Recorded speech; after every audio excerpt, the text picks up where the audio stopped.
Last night, we ordered a pizza pie. There was 8 slices. Okay. Amongst us 2. So just so you get the visual, I'm sitting here. Give your honest Ian's opinion. sitting here. You're right in front of your 4 slices. Right, okay. Okay. So I ate this corner. He on the ate left that one side. first. He ate this corner. I ate that this one. one. Right. He ate that one. Yes. Right. I ate this one. Yes. Right. He skipped that one. Maybe I didn't want that. Maybe I wanted He the corner. skipped that I one. went to the corner. Stood up and took mine. I didn't stand up nothing because if He reached across I grabbed the and he corner. took my slice. Was this corner bigger? No, it was smaller. As a matter of fact, that's why I took it. You should have ate the pizza on your table.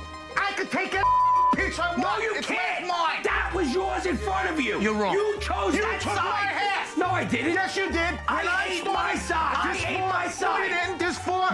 Me. I had this side. You took. So now that one. Stay on your side. Kid, you're pissed. Stay on your side.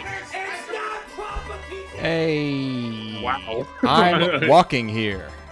It's a pizza. Jeez, those guys are pissed. Forget about it. Wow. I mean, I don't know if I've ever argued that hard about anything in my entire life.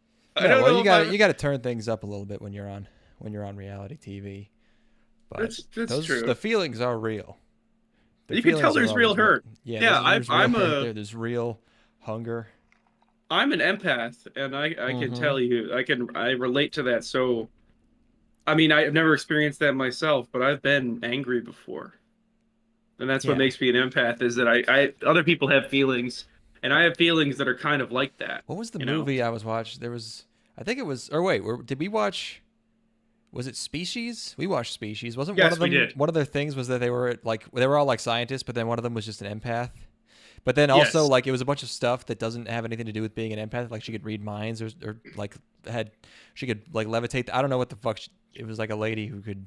They all walked in a group into every single room Well, of the yeah. entire movie. They went on this caper. But one of their expertise was that they were an empath, and that just allowed them to do all these things that doesn't have anything to do with empathy. They had no idea what to do with that character trait.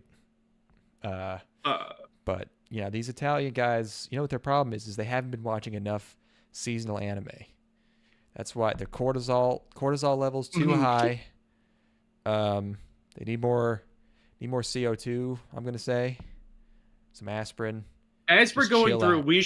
we should really guess how these guys would react to each show. We gotta get to the. I'm gonna start as an empath. I'm able to do this. Yeah. I'm able to put myself into other people's shoes. You're an and think empath, but about only what- for large Italian men.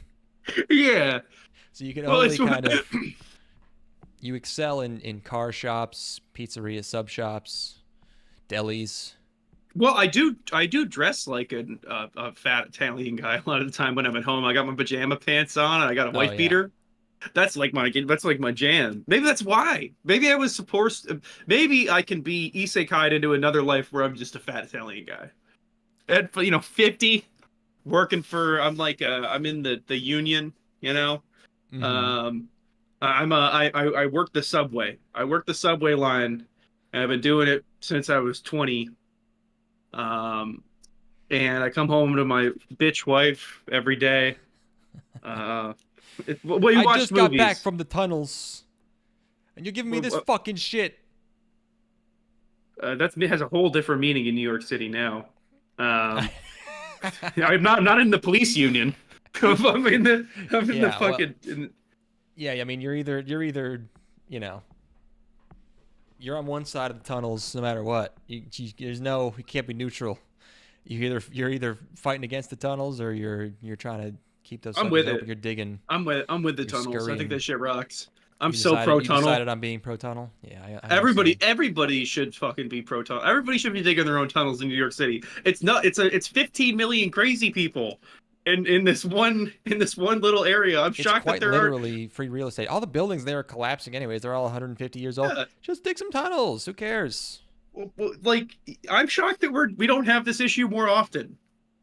You know, like I know. I'm How astonished come no one that else people. is we're so unambitious now as a people. No one's digging any No. fucking tunnels.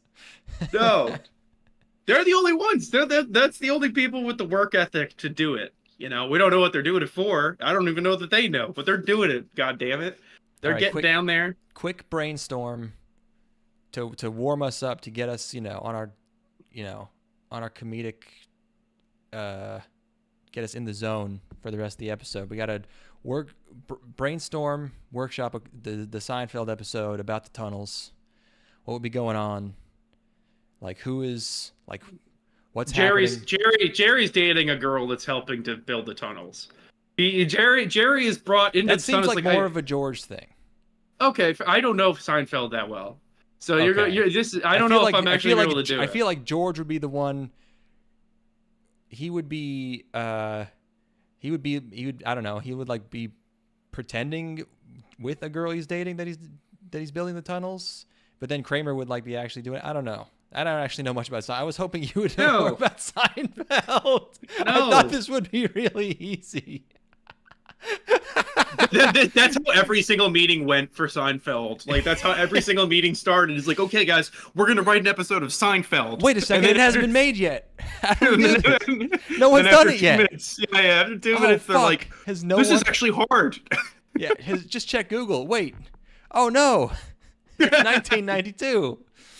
Fuck. Oh yeah, that was wild. It was like when they were working on Star Wars and they were doing all of those effects, and they went to go get their reference guide on how they did it in Star Wars. Oh yeah, and it did. Nope. They're like, wait, why is there an empty spot on my shelf? Yeah. I feel like the tunnels would be the B plot. I think the tunnels would be the B plot.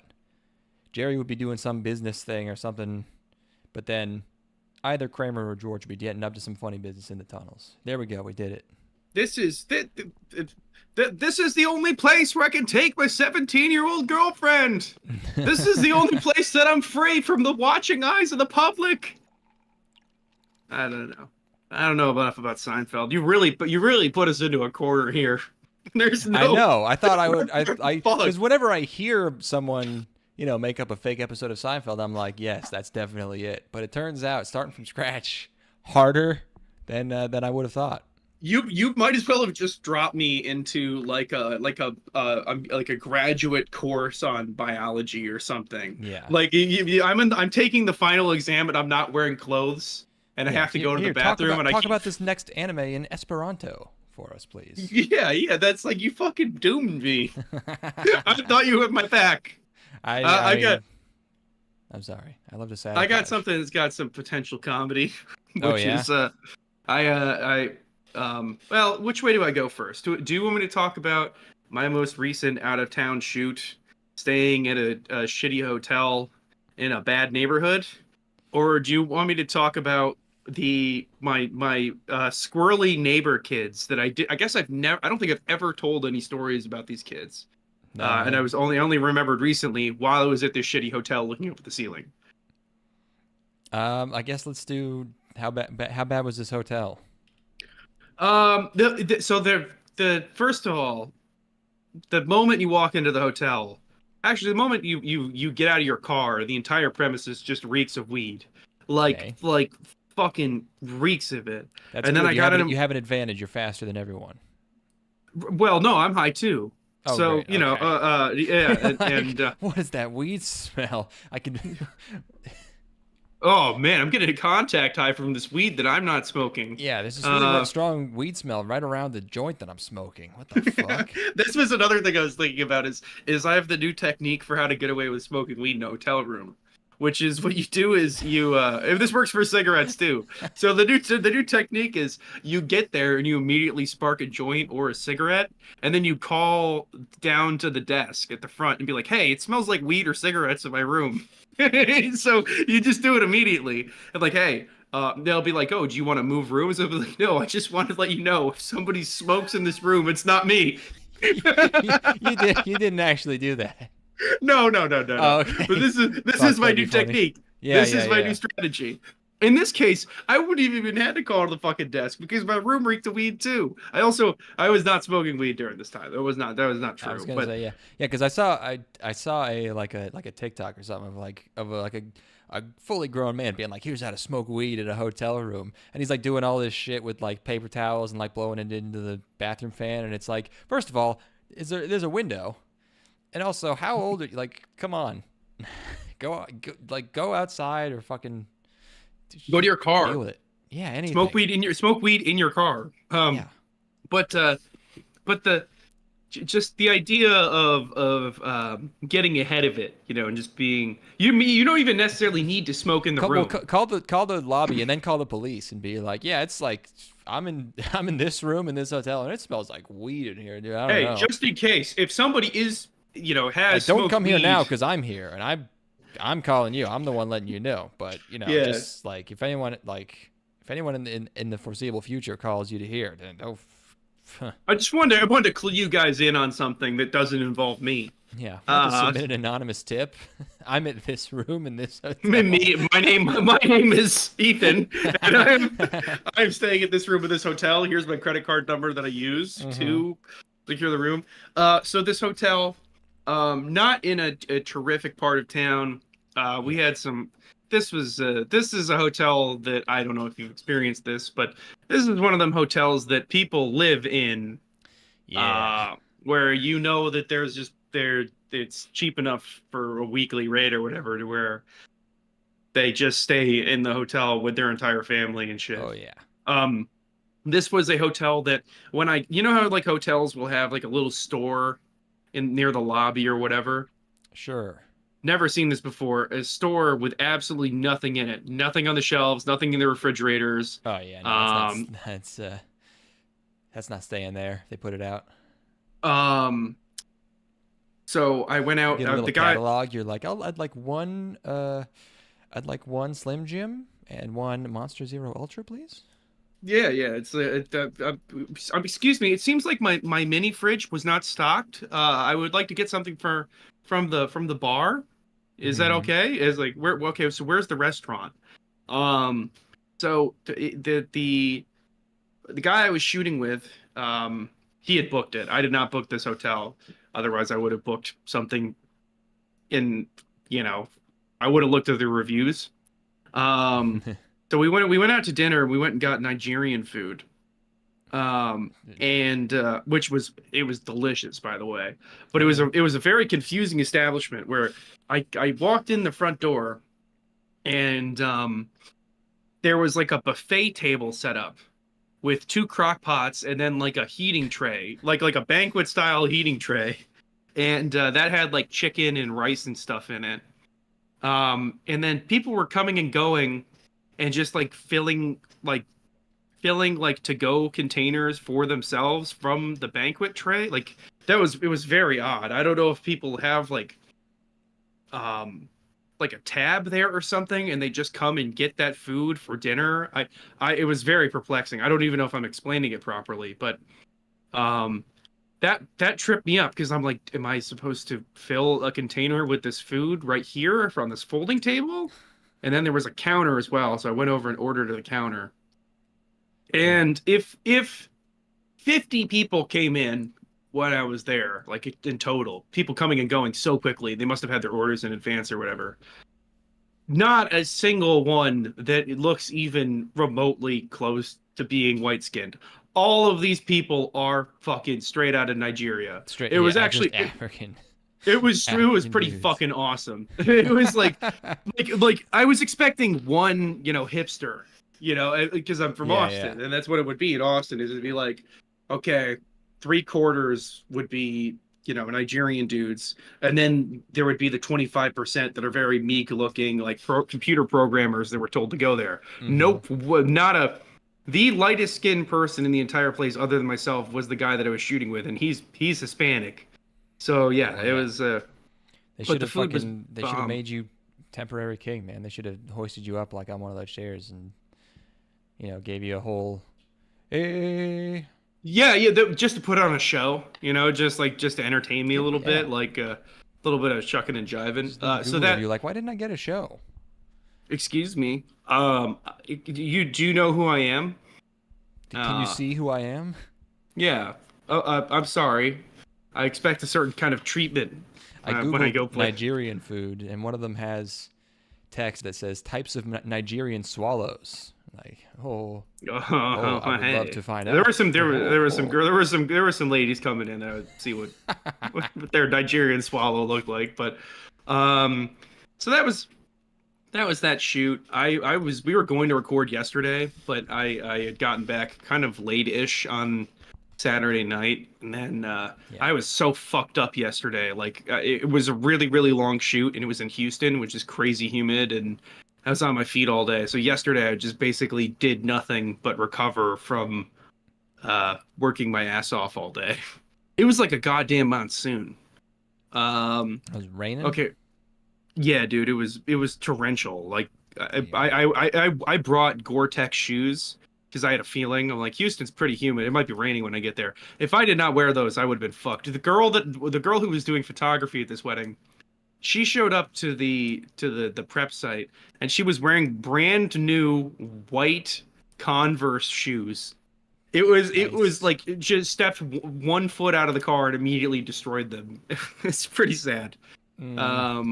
Okay, so another worn in and another. Yeah, you just got to put paint nice specs on them or whatever. Yeah, you just got to do like a little bespoke thing. So I got to talk. So I was reminded of this neighbor kid. There were 2 neighbor kids that moved into my like. They weren't in my actual neighborhood, but they were on my bus loop. You know, my bus route or whatever in middle school, like I guess junior high. Wait, they're in middle school or junior high? We were in in junior high, right? And they moved into my bus loop. I think that their parents worked like in a business in the area, or this is a memory that came flooding back to you. Yes. From long ago. Oh, okay. Oh yeah. These are my neighbors from when I was a kid. Gotcha. And I was a social young lad, so I'm like, they're new on our bus loop, so I'm talking to them, and they're like, oh, okay, yeah, like we should hang out sometime, and I'm like, okay, cool, and then I get home, and then they just walk up to my house, like they would just without calling or texting or anything, they just walked over to my house to hang out. That's how things used to be. That was like, maybe for you that wasn't normal, but like that is how most children in a neighborhood like. Well, the thing is that I wasn't in a neighborhood. There was not a neighborhood. I was fucking like half a mile away from these guys. So they got off the bus and just immediately walked over from their house, which did not happen because it's like usually, the distance was great enough where people would have to drive. Might have even been a mile and a half. It was a pretty serious walk. And my mom's was like, who are these kids? Did you invite them over? I'm like, no. And she's like, oh, okay. I'm gonna call their parents and have them come pick them up.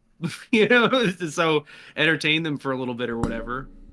And then that was a weird encounter. I think that turned them off from wanting to be my friend, which, whatever.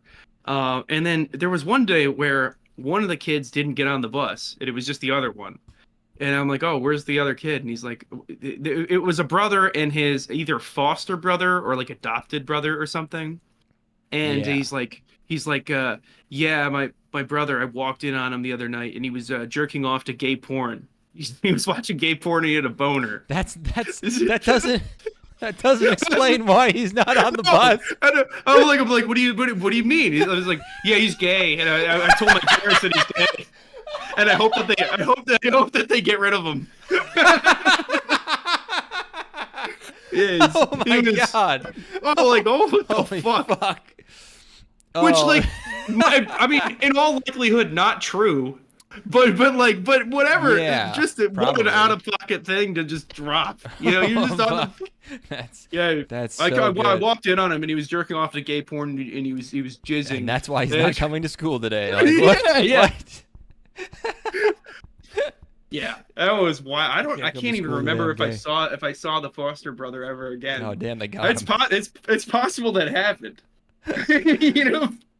It would be so funny if he had to leave because because he got adopted or whatever, and then just be like, they got rid of him because he was gay for the rest of your life. That's that's a loop that'll never be closed. I'll never have closure on that. That's just for the rest of my life. That's a mystery forever. Yeah, it's like, what the fuck happened to that kid? I'm gonna be on my deathbed looking up at the ceiling, and I'm like, is he okay? I wonder if that kid did have a boner. Looking at gay porn. Yeah, was he with the gay boner? Fucking yeah, that shit was. I was like, I was cracking up. Or I'm like, what the fuck? Because I have zero information. You finally realized, like, what the fuck was that? Like, just 15 years later, you get to be like, what? Oh my, wait, hold on, that was weird. It's like he was jerking off to gay porn, and you ratted on him, and then like. Yeah, I think it was a foster brother or something, and yeah, he didn't like his foster brother very much. Yeah, I actually don't think he was on my bus route for very much longer either. Mm-hmm. That was a weird sort of like just an interaction with most of the people I knew throughout my entire youth were pretty normal. He was one of the few outliers of like just a wily, squirrely motherfucker. That was kind of like one of those people you gave a little bit of distance because you're like, I don't know if this guy's gonna do something crazy at any moment, Yeah. Yeah, I kind of miss that. I'm sure things aren't like that now, but I liked how there would just be weird kids and they would just show up at your door. There was a girl across the street from me, like she would just like knock on the door and she would have a bucket full of snakes or frogs or something. She'd be like, "Hey, check it out." She was the one. I know. No, she was not like cute tomboy. She like had a screw loose. Like she was fucking weird, dude. Yeah, they really just packed into a fucking in this case just a metal tube that goes down the road, and you're at the mercy of the people around you the entire time. Yeah, like I almost got into a fight on the school bus one time. Did I tell you about this? I don't know. There was like these two younger kids just decided they were gonna fuck with me at a certain point, and I was just watching shit on my phone. This is like during the era of smartphones, which is really sad because this must have been like sophomore or junior year of high school, right? Yeah. And I'm getting picked on by these younger kids, at one point I had it up to here with this hooliganism. Oh, watching K-On, huh? Who's your favorite girl? Moogie? Oh yeah, nice choice, faggot. Yeah, you would like those big fucking eyebrows. Probably because you're gay. Like that guy that got caught jerking off to gay porn. Do you know about him? What happened? Like you'd like to know. Yeah. I have a real answer. Howdy gamers, was working through the backlog of streams at work last week. I'm remiss knowing I missed the Ishizoku reviewers review. Yes, that was a fun one. You can always relive it though. It's so yeah. These kids were fucking with me, and then one day when I had enough, and I stood up and I just said like, let's go, let's fucking fight right now. I literally was like that. I'm like, oh, let's go. Are we gonna fight or what? It's like, let's have this shit out. I'm like, fuck it. I'm bigger than both of you put together. Let's just get it done. How much younger than you were they? They were probably like a year or two younger than me. Okay. But I was all, I was 6 foot. Yeah. Or probably approaching 6 foot at that point, and they were like little skinny guys. Like I could have fucking worked them both if I had to. Mm-hmm. And that was the end of that. But yeah, the school bus, man, that's a bad time. It was the best of times. It was the worst of times, actually. Like really, it was. I have a lot of awful memories on the school bus. I have a lot of good memories on the school bus. Yeah, I can't believe I let my mom make me ride the bus senior year when I could have been driving a car. What? What was the deal? It was like I wasn't on her insurance yet, like for the car, and like I don't know. She has said like recently is like, yeah, I figured it out later, but yeah, I could have gotten you on the insurance really easily, but at the time I couldn't figure it out. So it's rough, yeah, I just buddy. like I spent like a few months, I think in like junior year, like just driving a car to school. It was great. It's like 7-minute drive or whatever, and then having to go back to taking the fucking bus. Like you got a parking spot first in one junior on, year. last one off. Yeah, I did. Really? Or maybe That's it pretty was, cool. I wasn't able to. Yeah, I think so. They wouldn't let.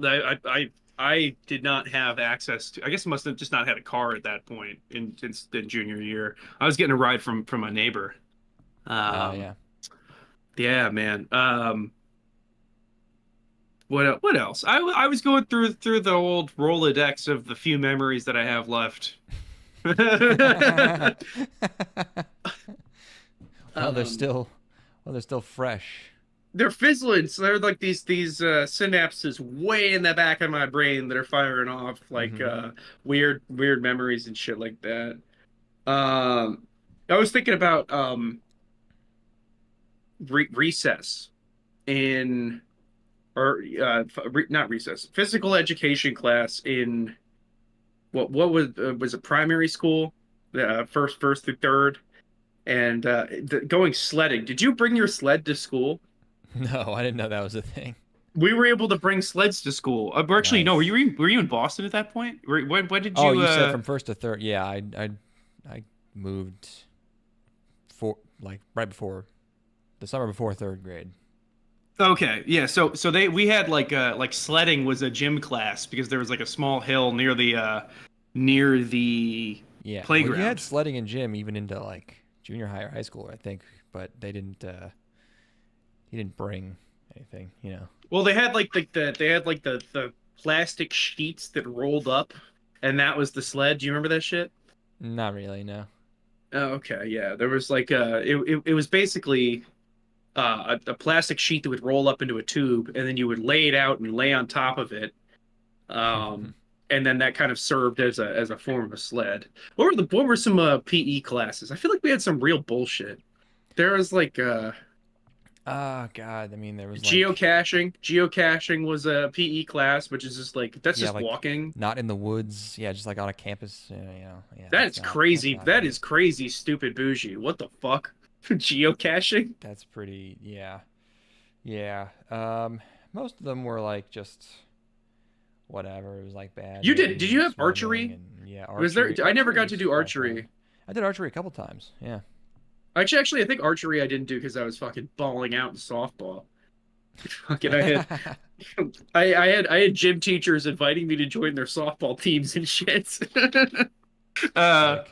It was that was. Did we have a boys softball team? No, it was like their adult softball league. I see. Yeah, like a beer league. Oh, cool. And then what? So I was hitting dingers, and he invited me, and then immediately I'm like, I'm gonna use my wood bat because I had all my stuff with me because I was playing baseball, and I'm gonna use my wood bat, and I used my gloves, and the bat slipped out of my hand and fucking hit somebody immediately after a gym teacher asked me to join his league. I knew that. Hey, that was terrible. Yeah, powerful swing. That's so good. That was a bad moment. We did have a lot of gym stuff, a lot of equipment. We had weightlifting. We had like. That was pretty sick. Yeah. Canoeing, I never did that, but they had it. Bikes, Did I tell you bikes. about? Did I tell you about the? So I think I've talked a little bit about the Grand Canyon trip that I did at one point. Yeah. With one of the clubs. Did I tell you about waking up with the hardest boner of my entire life on a flight? I do remember that story. Yeah. I was on the flight back. I'm 13 or 14, and I wake up and I have the hardest fucking most protruding boner of my entire life, and I'm right next to the gym teacher. Yeah. No one can blame me if you sleep. That's fine, Yeah. It's just plus I'm more concerned about him. That must have been really uncomfortable. Can you imagine how many boners teachers must see? Just a bunch of guys like constantly like trying to position themselves so it's not showing. The gym boners, are insane. You got to be careful calling on people, like having them walk up. Yeah, just call on girls. That's probably why girls are doing so much better than guys in school, is that teachers don't want to call guys up because they probably have boners. On. Yeah, just call only girls up. Yeah. I remember I had a professor who was like, I only call on girls because she was like because she was like a 60-year-old like silver-haired lady, like a crispy feminist lady. She's like, I just call on girls, and I was like, great, awesome. You do you, lady. Fucking, I'm a Please. feminist too. Yeah, I love that shit. I can't get enough, dude. Let's go. We should get into these shows, but I do have movies that I watched that I need to talk about because no, that's the reason that we took a prolonged break between episodes, is that we didn't have shit to talk about last time. Yes, exactly. Part 3, but we're keeping it light. It's fine. We're not gonna be sad this time. We promise. No, never. Steven and I watched Wild at Heart. Have you seen that? Oh, I love Wild at Heart. I really liked Wild at Heart. What a great movie. Oh, I wear the snakeskin jacket as a sign of my individuality. That's I could like, because Steven was like, hey, this somehow he hadn't heard of it. I knew about it. I don't know why we've passed on it before, but like, yeah, he's like, yeah, it's David Lynch and it's Nick Cage and Willem Dafoe's in there, and like I think I've only seen Blue Velvet, and I didn't get Blue Velvet at all. And I remember thinking at the time, I remember saying, I think it was like, I feel like it had something to do with like the violence really like shocked people or something, even though it was, I feel like in the 80s there had been violent movies at that point, but I don't know. Yeah. It was just like, it's supposed to be like, it's this idyllic suburb, but then there's this crazy dark underbelly it takes you into. But really, it's just like Dennis Hopper being a crazy guy. It's like one crazy guy.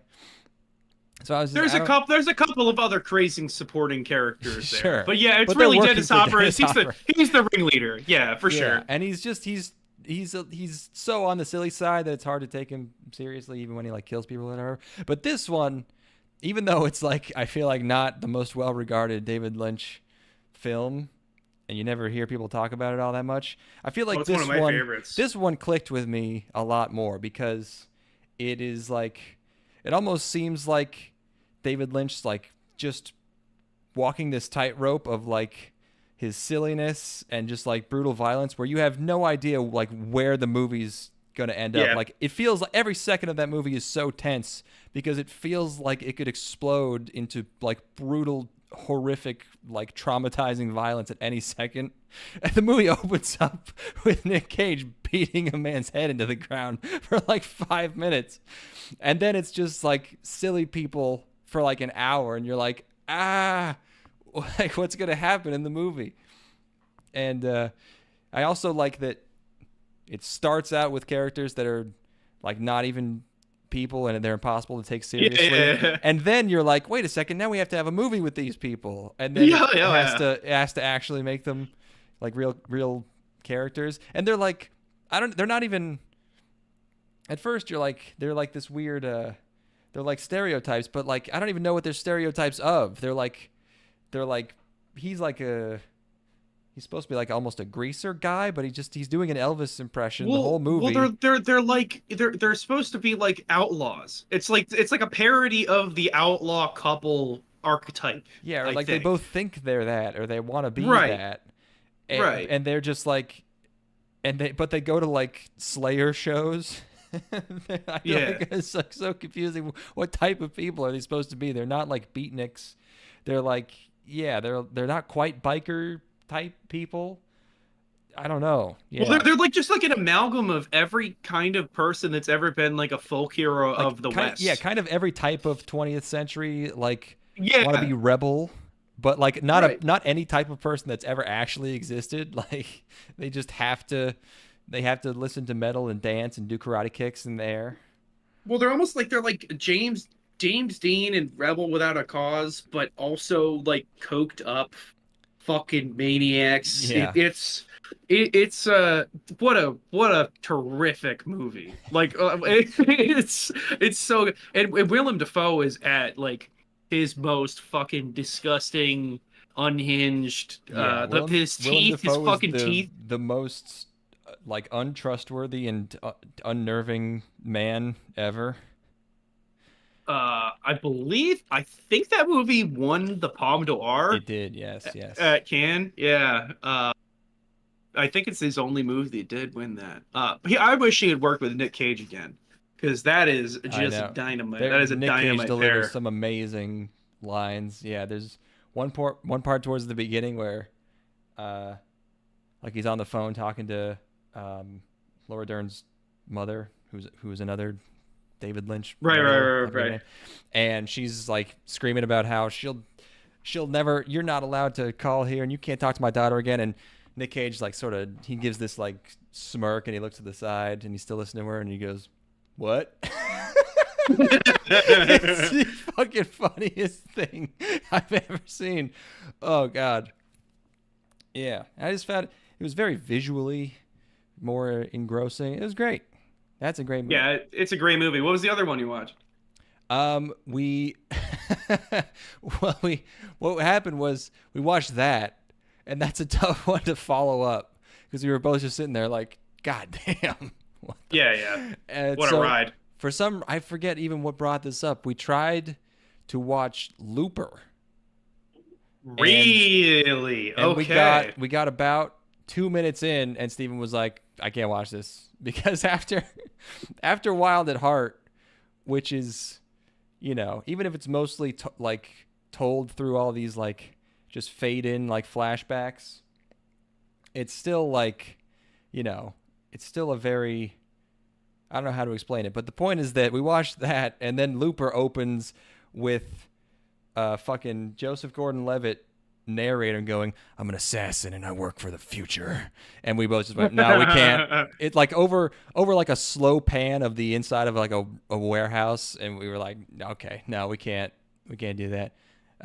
We ended up watching Police Story 2. We finally got around to that. Oh, that's pretty good too. Yeah, I didn't think it was as good as the first one. No, the first one's better, but the second one's got some good stuff. Yeah, there's they blow up that warehouse at the end. They do. Yes. Yeah. It was like they're a good double feature. Mm-hmm. Yeah. And then I ended up watching Looper by myself later. Because despite that bump in the beginning, I still like the intro was like a little interesting to me because it just opens with him standing like in a field with a shotgun, and then a guy just blinks into the frame and he shoots him. It was pretty good. It was okay. I don't know. I haven't seen Looper. I know the only Rian Johnson movies I've seen are he did the Star Wars Episode 8. Yeah. And then he also did Knives Out, which I fucking absolutely hated. Oh boy, so yeah, I have no interest in that. I wish I had watched Looper before remembering it was a Rian Johnson film, because I feel like I'm like biased, but I did feel like I did have that same feeling, not nearly as bad as when watching Episode 8, but that feeling of just like unevenness in the script and like the pacing not really being, you know, like consistent. And no, also, he gets really obsessed with moments. He really is like the first half of the movie is like basically a sci-fi thriller, and then he ends up at this farm, and then it's just like even though the stuff there is like fine, it just like slows down almost to a halt, and he's just there for the rest of the movie. You don't realize he's going to be there for the rest of the movie because it's been like location to location, like fast-paced action film up until then, and then he's just at this ranch. And you're like, where is this going? And he just stays there, you know, that's the rest of the movie. Yeah. And like, there's just weird stuff like elements of the plot, like being very briefly mentioned at the beginning and then brought back later as very important things where it should have probably been like a consistent thing throughout the whole movie. And also he can't help himself from like referencing other things that would be in other movies, but he has to be different. So there's like lines where Bruce Willis is like, if I explain the time travel stuff to you, we're going to be here. We're going to be making diagrams out of straws, because he's like, oh, that's what would be in a time travel movie, is they would make a diagram to explain it to you. So he has to like say it out loud and shit like that, where it's like, okay, I get it. You're different. Yeah, I don't know. Yeah, I ain't seen that. Yeah.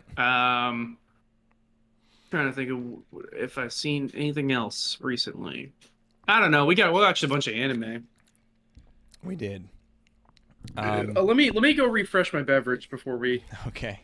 get into this. I'm gonna need a strong one because, boy, There's a lot. I'm still salty that my high school tennis coach didn't let me know about the archery team after I had specifically asked him about it months before.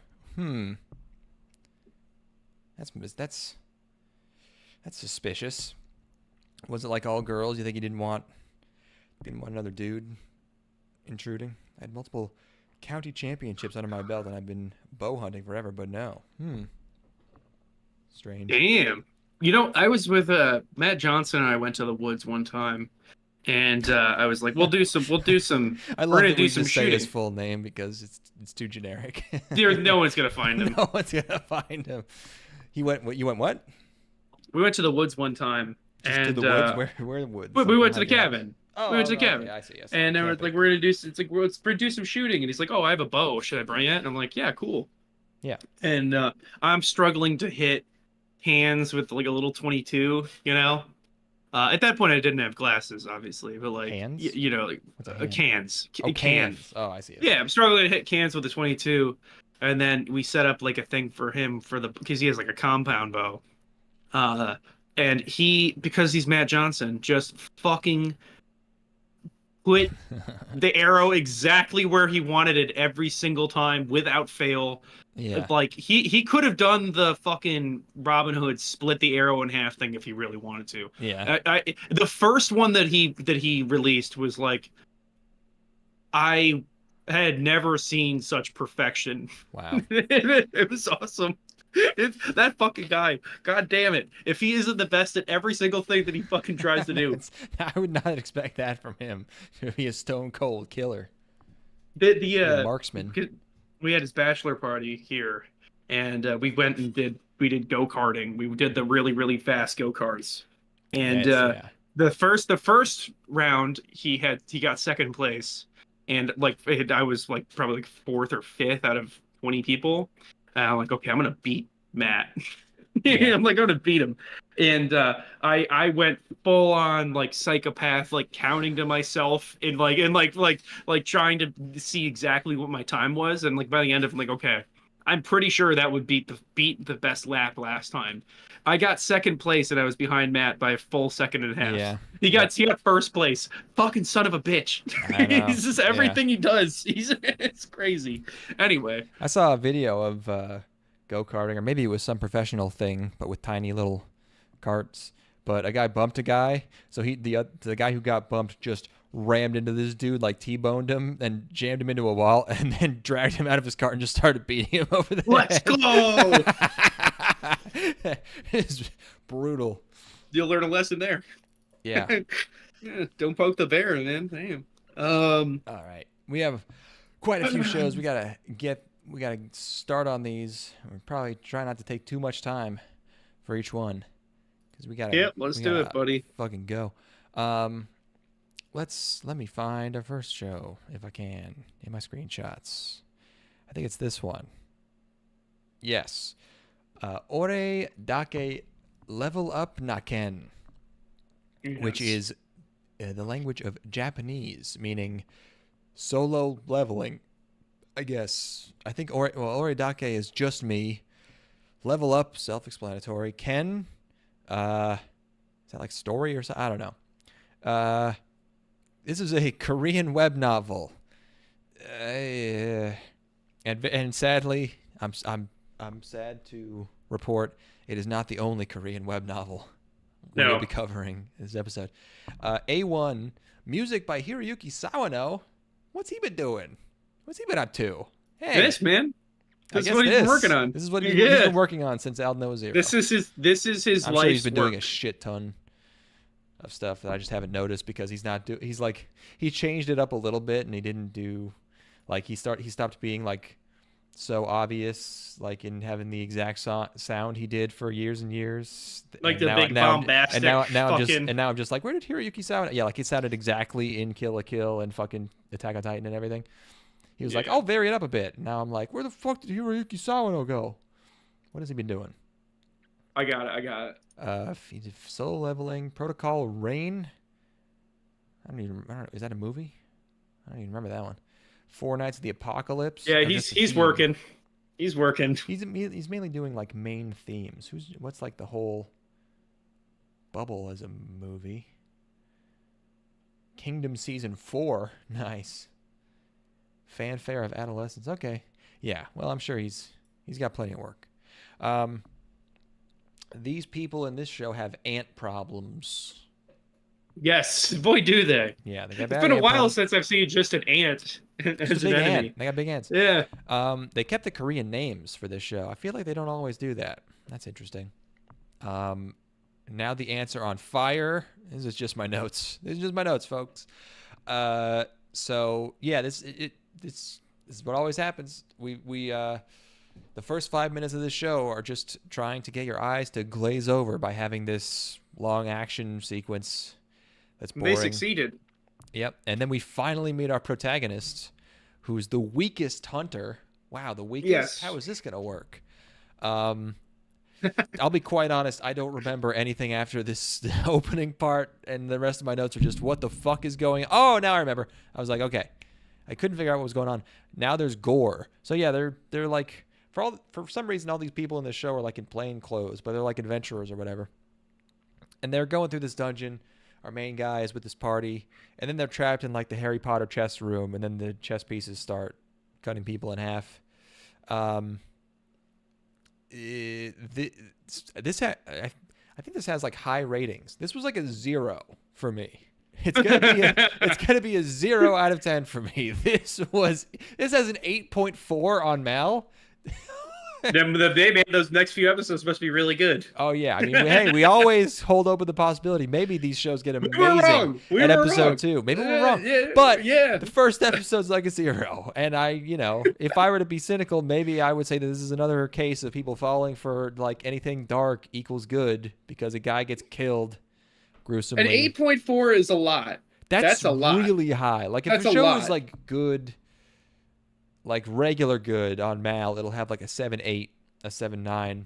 Yeah. If it's like really good in like a popular way where it's like just super digestible, really fast paced, like action or shonen or just like, whatever, then it'll be like an 8, an 8.1. 8.4 is crazy. That's like really top high. 100,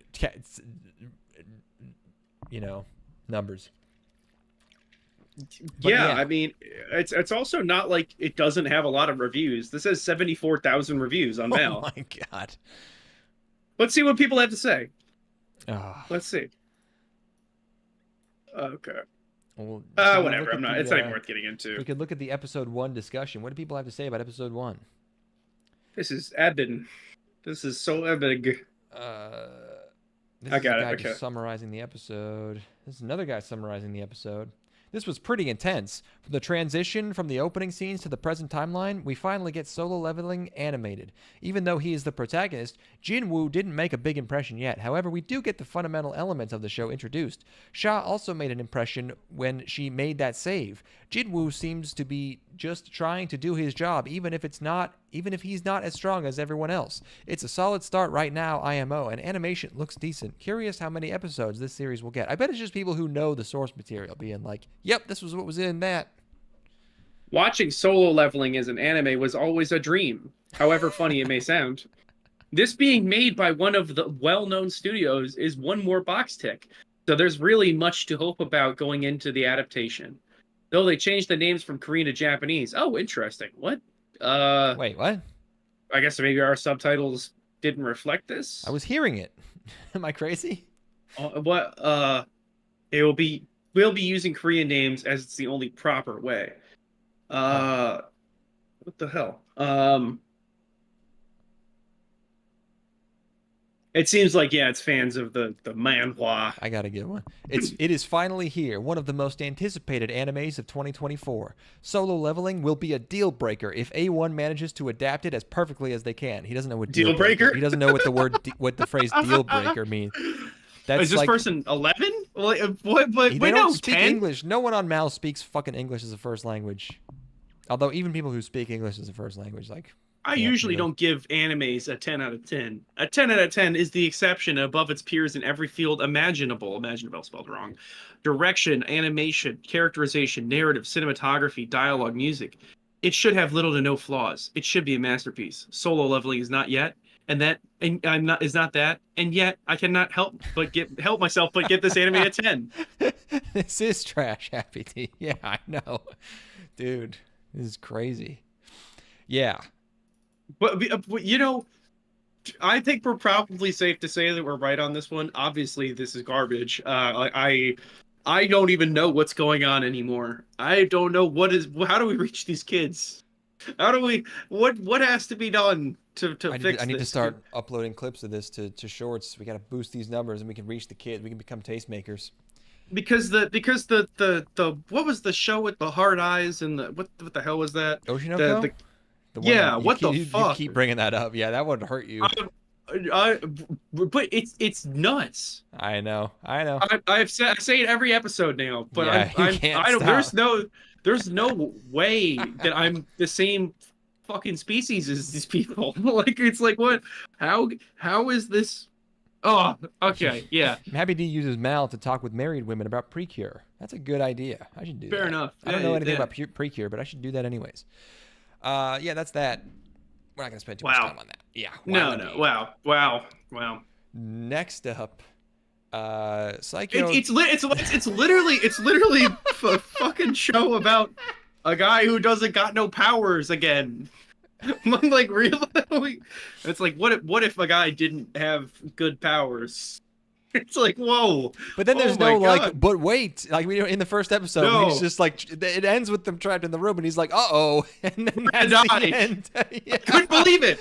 He doesn't believe at least at the opening of shit like Guilty Crown, like it has a crazy another show with Hiroyuki Sawano. You know, it's this huge musical fucking the hook. Like there's the hook. Yeah, he pulls the sword out of the girl, and it's like the German lady's like belting her fucking lungs out, like, you know, and it's like, okay, you know, this doesn't have that.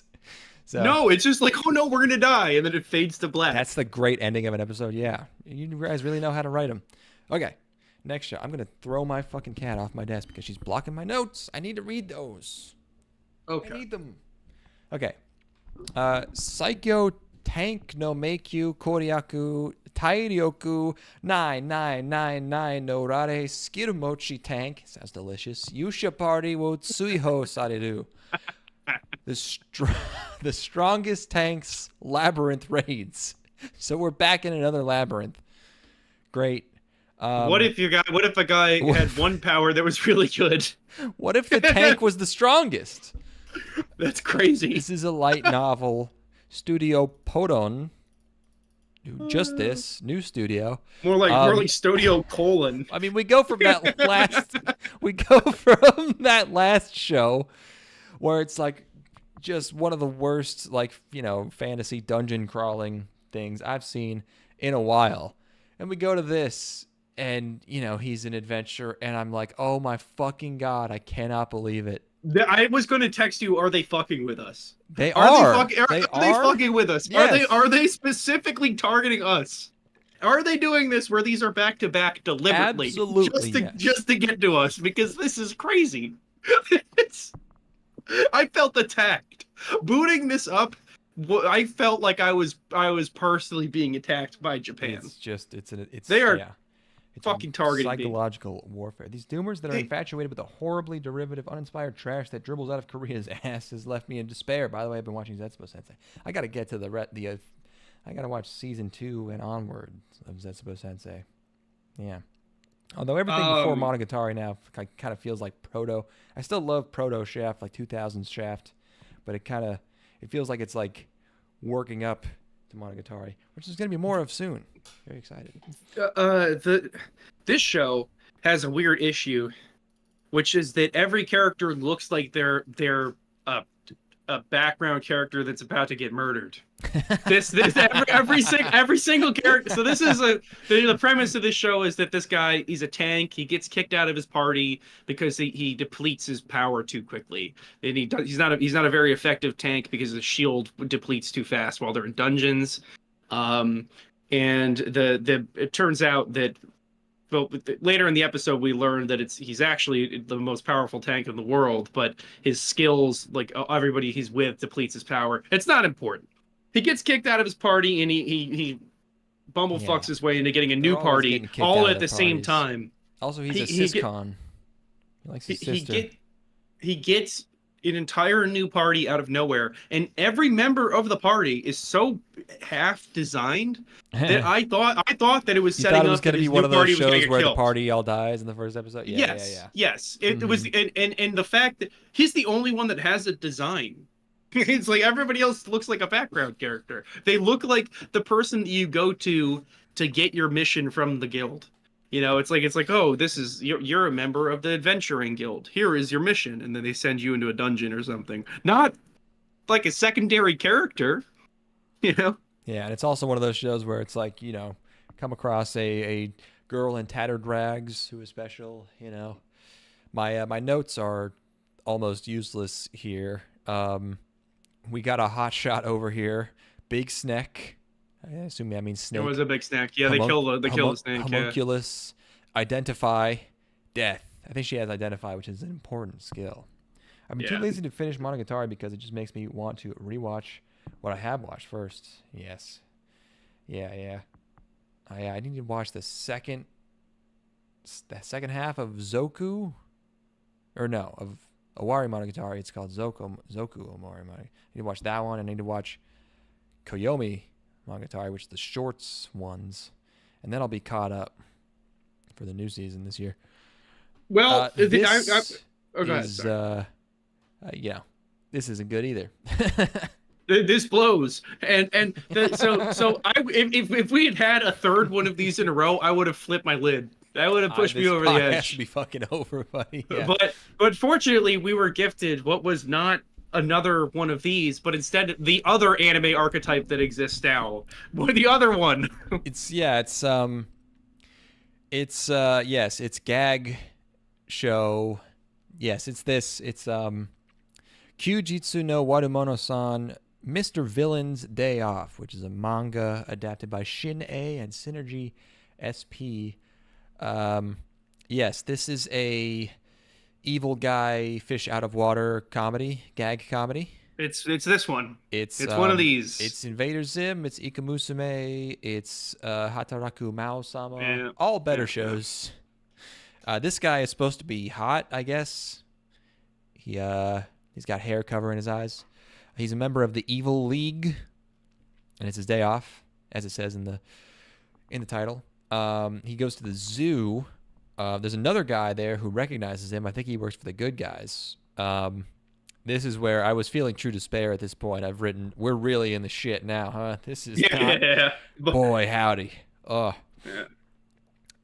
This other character, his gimmick is that he's bad with directions. That's his thing. That's his whole thing. And then our protagonist, he goes to the convenience store, and then he's evil at the convenience store. That's hilarious. And he eats a popsicle. And then he talks to some kids. This really is crossing the Rubicon here. We're through the fucking looking glass, people. Yeah. Abandon hope, you who enter. No one has tread this far. We're like an Antarctic expedition at this point. Well, they say that there's no longer unexplored territory on the planet, and I can guarantee you that shit's not true. We've only explored 10% of the ocean floor, and 5% of seasonal anime. Absolutely. We might be the only true authorities on the planet. We might be the only ones that have the knowledge. Because nobody else has the intestinal fortitude to persevere. Man. Yeah, so okay, this really there's a floor. There's a reasonably high floor for this type of show. It's exactly what the show is.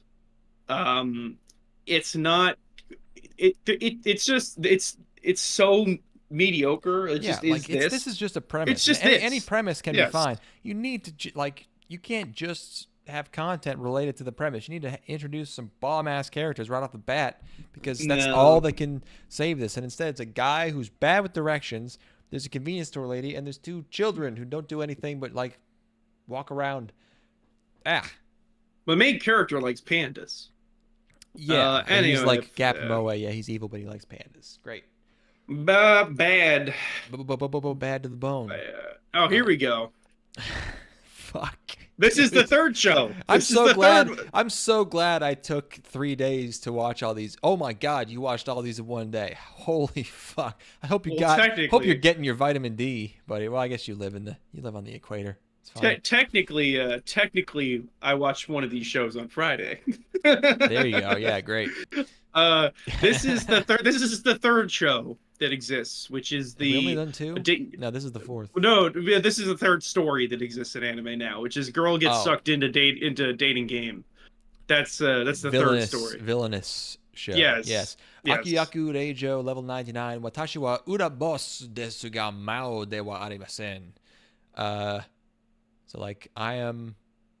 Ura is Ura Ultra or I'm the last boss, but I'm not a demon.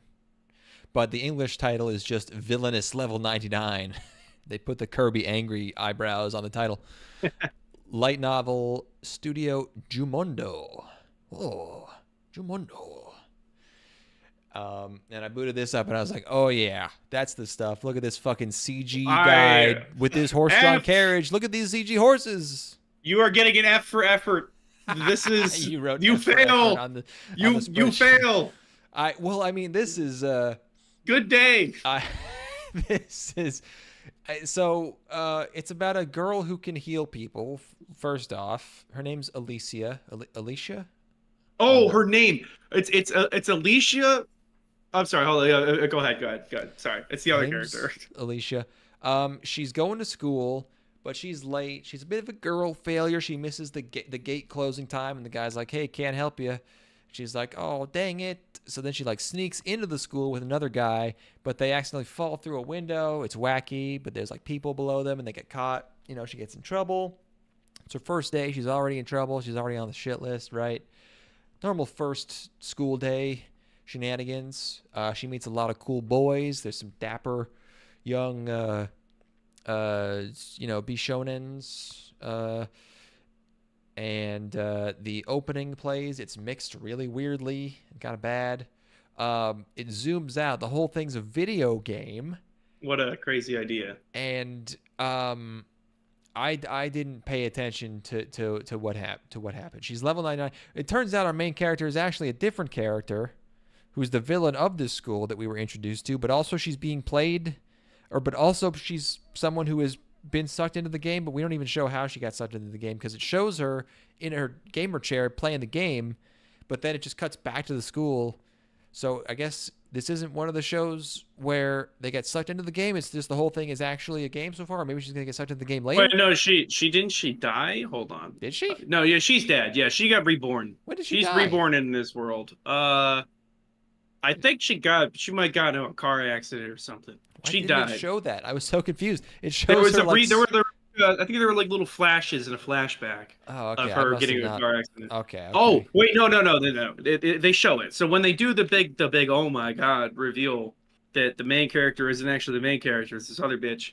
They do all of the isekai tropes in one rip there. Like they show her getting hit by. I think she actually gets hit by a bus. Yes, she gets hit by a bus. That's what it was. I need to see. Now here's the thing. All of this is well and good. Well, we got to talk about the elephant in the room, which is our actual protagonist's name is Yumiella Dolkness. Yeah, but they pronounce it like Dorkness. So her name is Dorkness. I can't add anything to that. It's perfect. I think that's I forget if that's in the show or if that's just like a fan name, but the character will be overwhelmed by darkness. The character in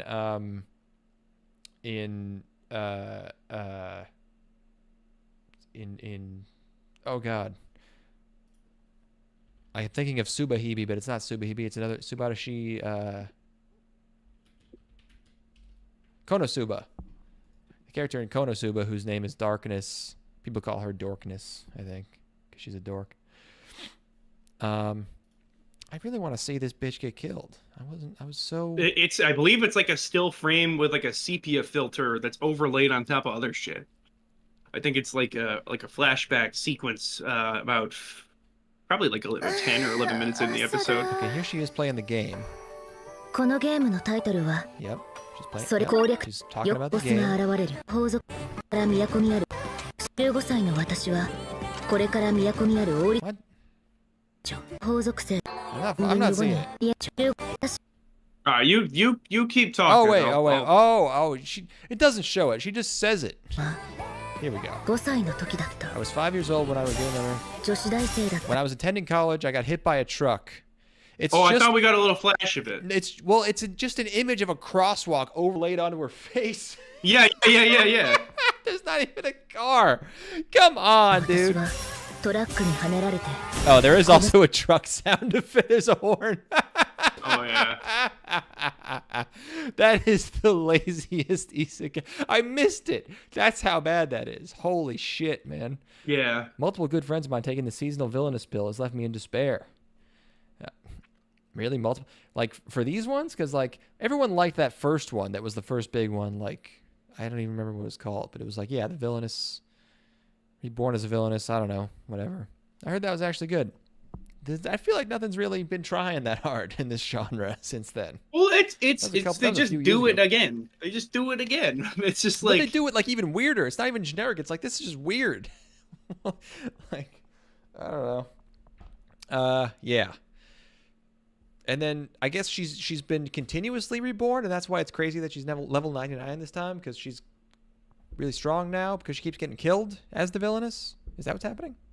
I don't know. Something like that. It sucks. It looks ugly as fuck. There's like Kinda, bits yeah. where it slides into like Otome game, like character designs. The CG is rough. Like CG the rough yeah, is it's not too much, but yeah, it's not great. It's not great. when it shows up, it is distracting as fuck. Okay, let's get to the real meat here. Plus. Oh god, I don't know if I'm ready Let's for get this. let's get to the real shit. This is how let's I talk felt about- watching this. I like this frame of her limbs splay just in bed, just going, damn. That was me thinking about the kid getting ratted on Yeah, for being gay, yeah. jerking off. Nasty hotel bed, being like, wait a Yeah, second, there's was someone that guy fucking gay? in the next room over. Okay. Let's talk about boogers. Dosanko Gal wa Namaramenkoi. Hokkaido gals are super adorable. Now I was obviously at this point, I'm watching this like, here we fucking go. Manga adaptation, Silver Link and Blade. Oh, Blade. Oh. Yes, our MC here has moved to Snowland of Hokkaido, where we've been, by the way. Just saying. Throwing that Reminding out there. everyone that I've been here. And also Yeah, with it was. If you could ask me how pretty it was, I won't tell you, because you wouldn't. I can't. Words wouldn't do it justice, of course. But Oh, Burrito. Yes. It was actually very pretty, even though no one goes there as a tourist. But like, maybe it's I understand that weebs are like, ooh, normal thing, Japan, but genuinely most of the stuff is pretty good, So yes, he's up in Hokkaido now. He's walking. He has no cell phone signal. I checked I was watching this. I was like, what is the current weather in Hokkaido? It is exactly the same as where I live. So I was like, okay. It's- That helps my self-inserting into the show. yeah, Also, but I will say, by the way, whoever made this show does not understand what snow looks like when it is, because he's acting like it is truly cold. Like he's wearing this big winter coat and a scarf and a big hat, and he's still freezing. Okay? If it's that cold, then the snow would not look like this, okay? Big snowflakes that are falling slowly, that's about 30 degrees, okay? If it's truly fucked cold, you're getting like, you won't even be able to tell it's snowing because there's going to be just like tiny little, it's going to look like, like sawdust falling, like fast, like just tiny little, it's going to be falling really fast through the air. The coldest days are the painful ones where there barely is any snow coverage on the ground. But like the ground is like No a clouds. fucking rock. A rock. No clouds are there. It's like somehow this definitely isn't how it works. but it's like I always imagine it's like clouds are somehow insulating. And when like the coldest fucking days are when there's no clouds, and when you go outside, and we had a week recently where it was nice and cold. I actually kind of enjoyed it. You go outside and you breathe in, and the hairs on the inside of your nose freeze. I was walking around and like I was like seeing something like right in front of my eyes, and I was like, oh, there must be like tiny little pieces of ice frozen on my eyelashes because it was like right there. Oh, the real cold is when you step outside and you could hear a pin drop because nothing is moving and there are no leaves that are rustling, and it's just it is complete dead silence for miles.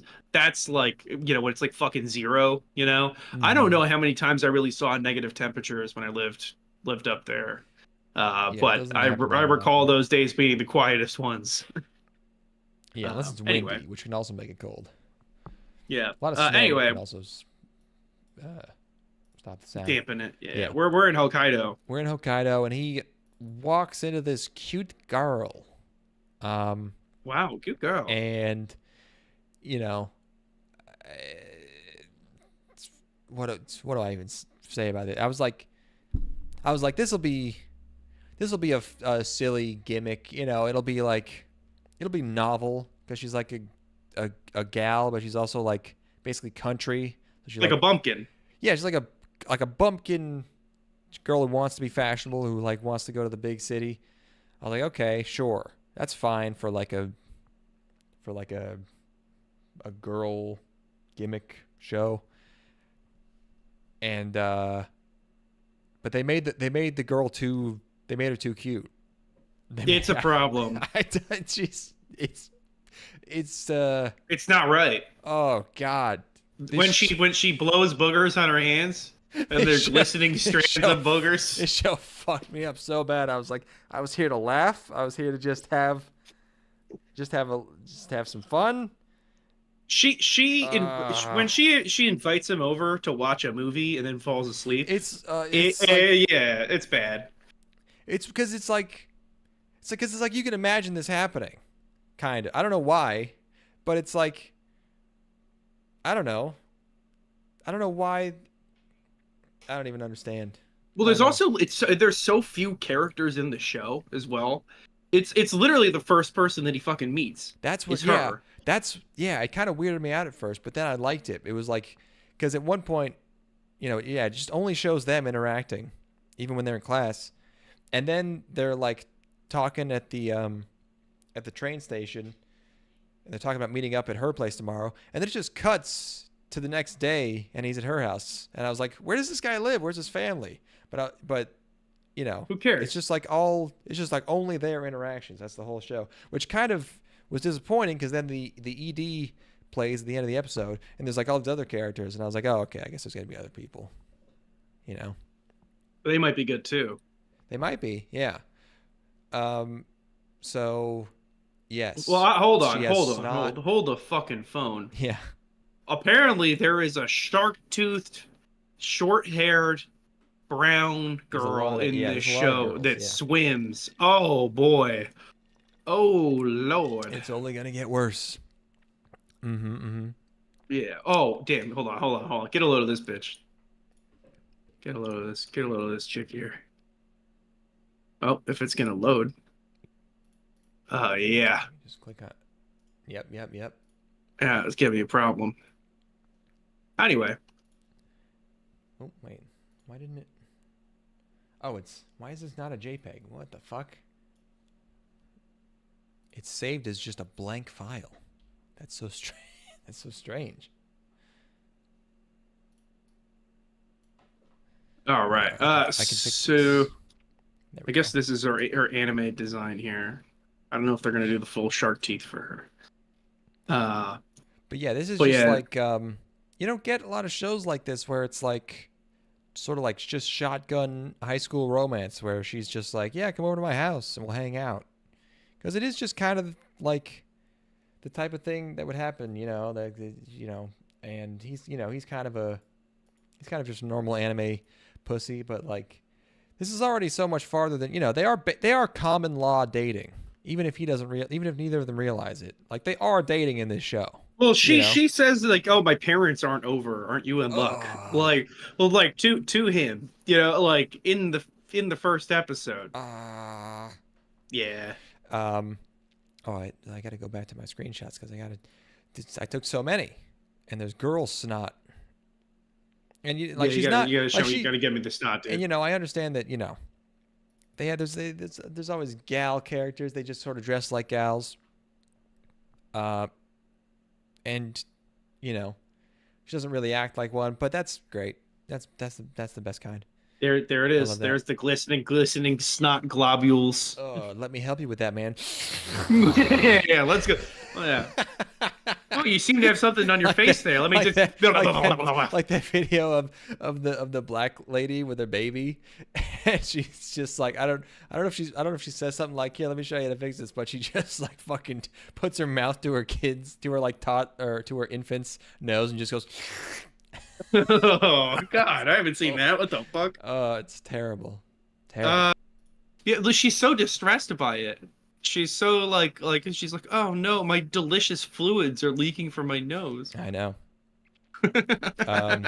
Yeah, she's just a great mix. Happy D seems to approve. A great mix. I don't even know what fucking emoji that is. What is It's this? a tongue. It's a tongue sticking out. Wait, why does it look like it has like devil horns on it? That's a mouth. Oh, I see. It's a mouth It's with not a tongue flesh sticking colored. out. It confused me. Yes, Yeah. agreed. Yeah, she's just a great mix of flirtatious, embarrassed, awkward, and yes, I will say, the subs suck, and I had an argument with the famous former fan subber Dies on Twitter about it. And after watching this, I was right. I was correct. And these subs are bad because she's doing slang and stuff. And I don't know if it's supposed to be Hokkaido slang or if it's supposed to be gal slang. But regardless, the English equivalents they have chosen are definitely wrong. At one point, the main character, not her, like, this isn't slang or not her slang, but the main character's like is taken aback by her usage of his first name, and he says it's, I looked this up, he says it's egui, I believe, which basically means, as far as I can tell, it means either harsh or brash or forward, right? You basically would say forward. They went with whack in the subs. Yeah, that doesn't really get you there. That is not what that means at all. So, wrong, incorrect on that one. And there's some other examples of that. They're not good at translating the slang, but it's great. It's great. Yeah, thank God. You should Fucking watch hell. this dubbed while driving. You should watch this subbed while driving. You should watch this. In a language that you're learning, so that you can concentrate extra hard on the show.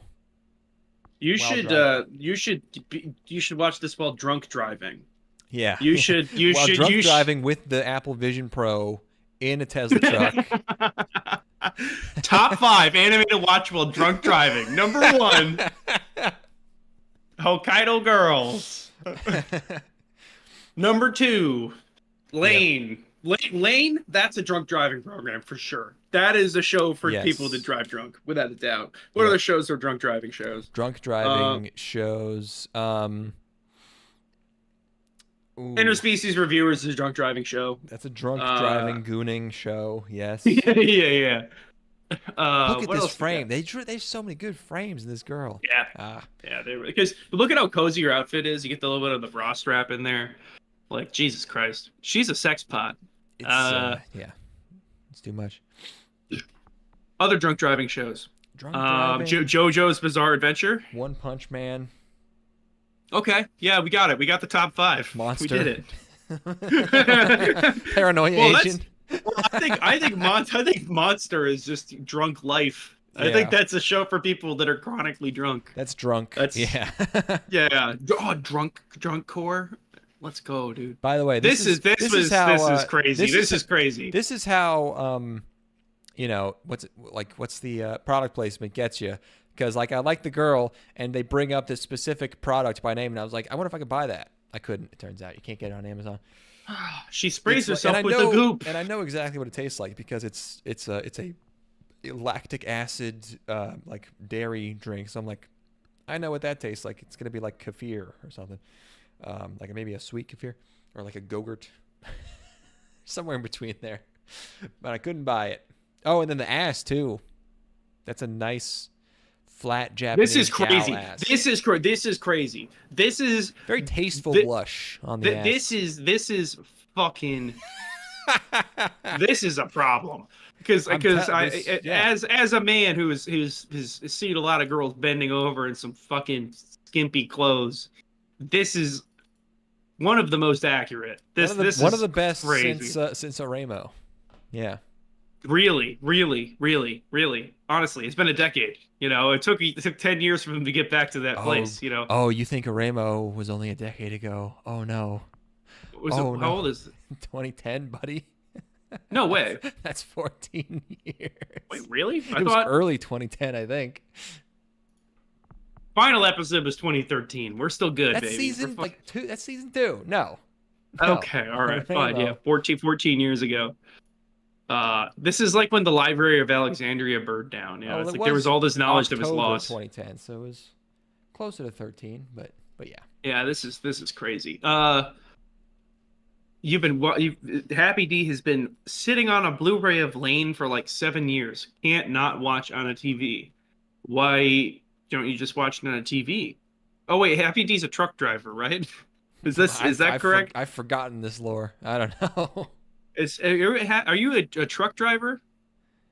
Anyway, it'd be funny if you just misremember that.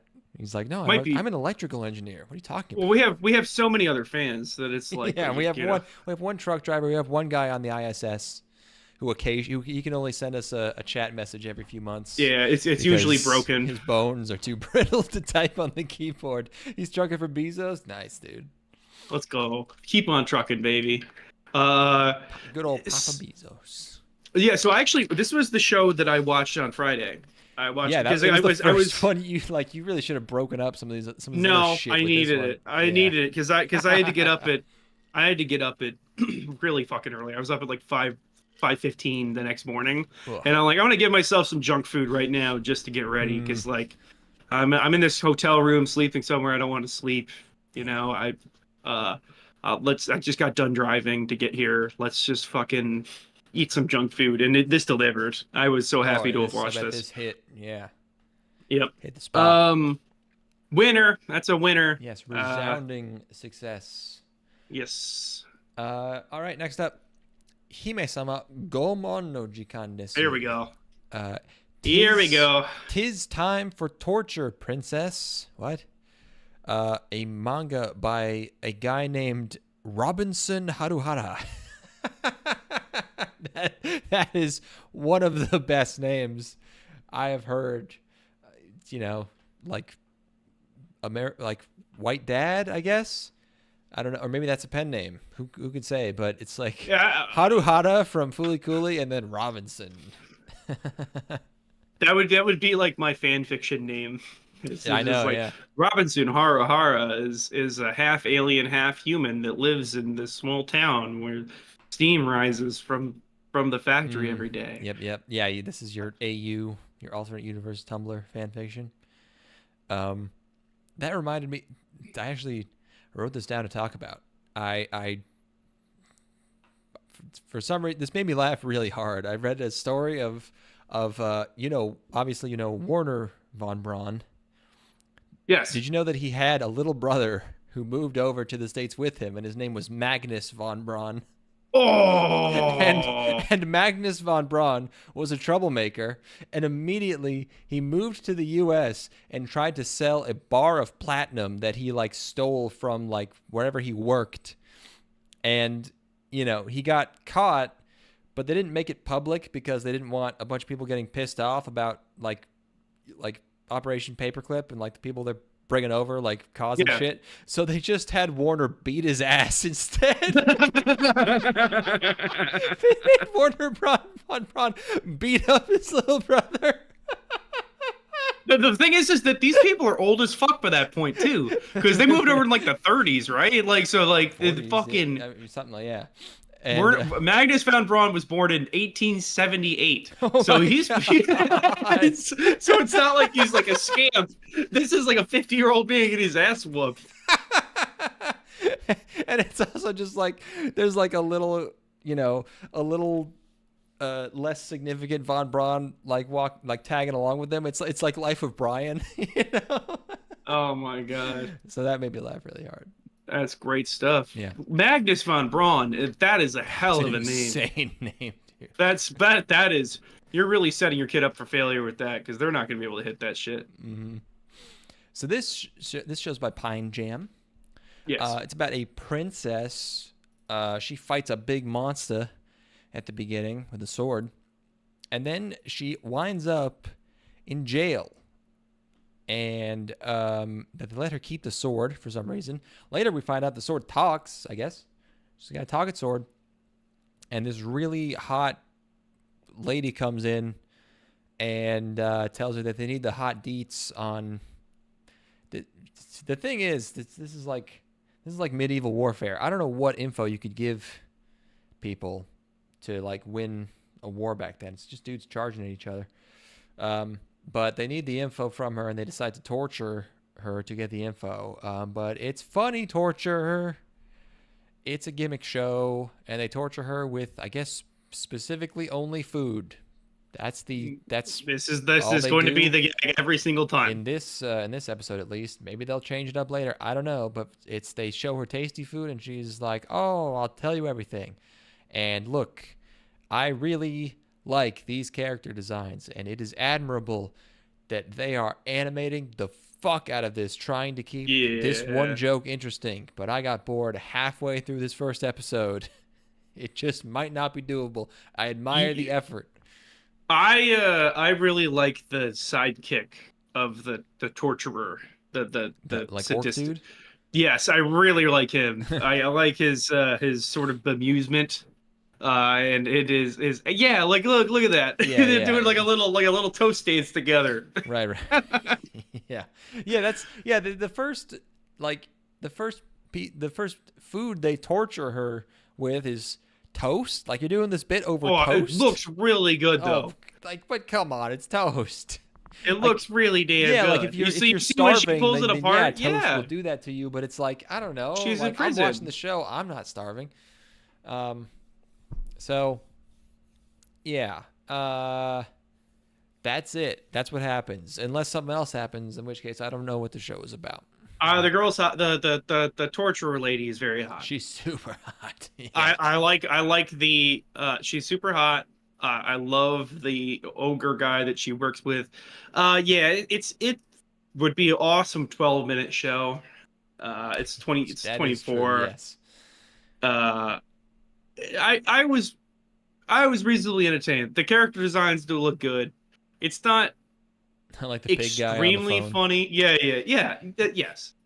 It's I would be interested to see if there is nothing else, and it's just every time they're getting tortured with food. It's not gonna work. Yeah, they gotta do something. They gotta do something else. This type of comedy is just does not do it for me. Like, oh, now I'm gonna dip the toast in stew, and she's like, no. It's like, I get it. Yeah, this is not really. That's not. Is this based on some? Not giving me is a this chuckle. It's based on a manga or something? Yeah, by Robinson Hara. Yeah. It's here. Sorry. Almost It's not there, the buddy. most.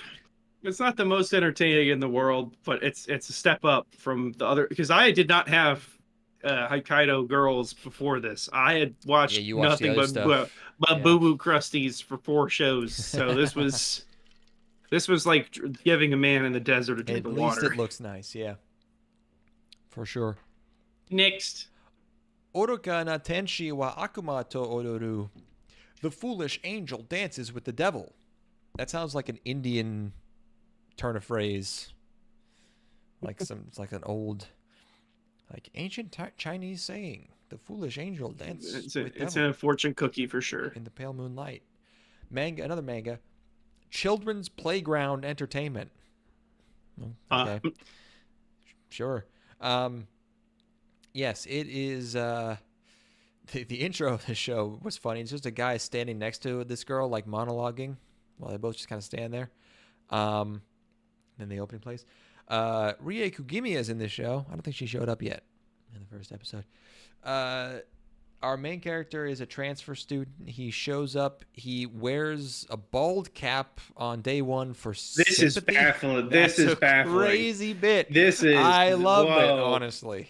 There must be something we're missing here. This is some sort of cultural There's some sort of cultural boundary that is sophisticated up understanding. It's just an insane joke that's just like out of nowhere. I love it. It's like my plan as the new guy in the school is to garner sympathy by pretending I'm like a Norwood 4. And like the teacher takes sympathy on him too because he's also the same type of bald. And adding the not just being balding but also having this tuft like right in the front on his forehead. That's great. That's fantastic. The rest of this is like, okay, there's a girl he likes. She's the hottie of the class. She's blonde. A lot of blonde girls this season. I feel like, is this what it feels like to be on the other side? Not that I'm blonde, but on the other side of like, you know, like diversity, like inclusion, you know, where it's just like, all right, Japan, you can have a nice black-haired regular Japanese girl in your show. Like, come on. I guess the gal is just dyeing her hair, so maybe like only half counts. You know. Yeah, it doesn't feel good, does it? But the last show, the princess girl, she was blonde.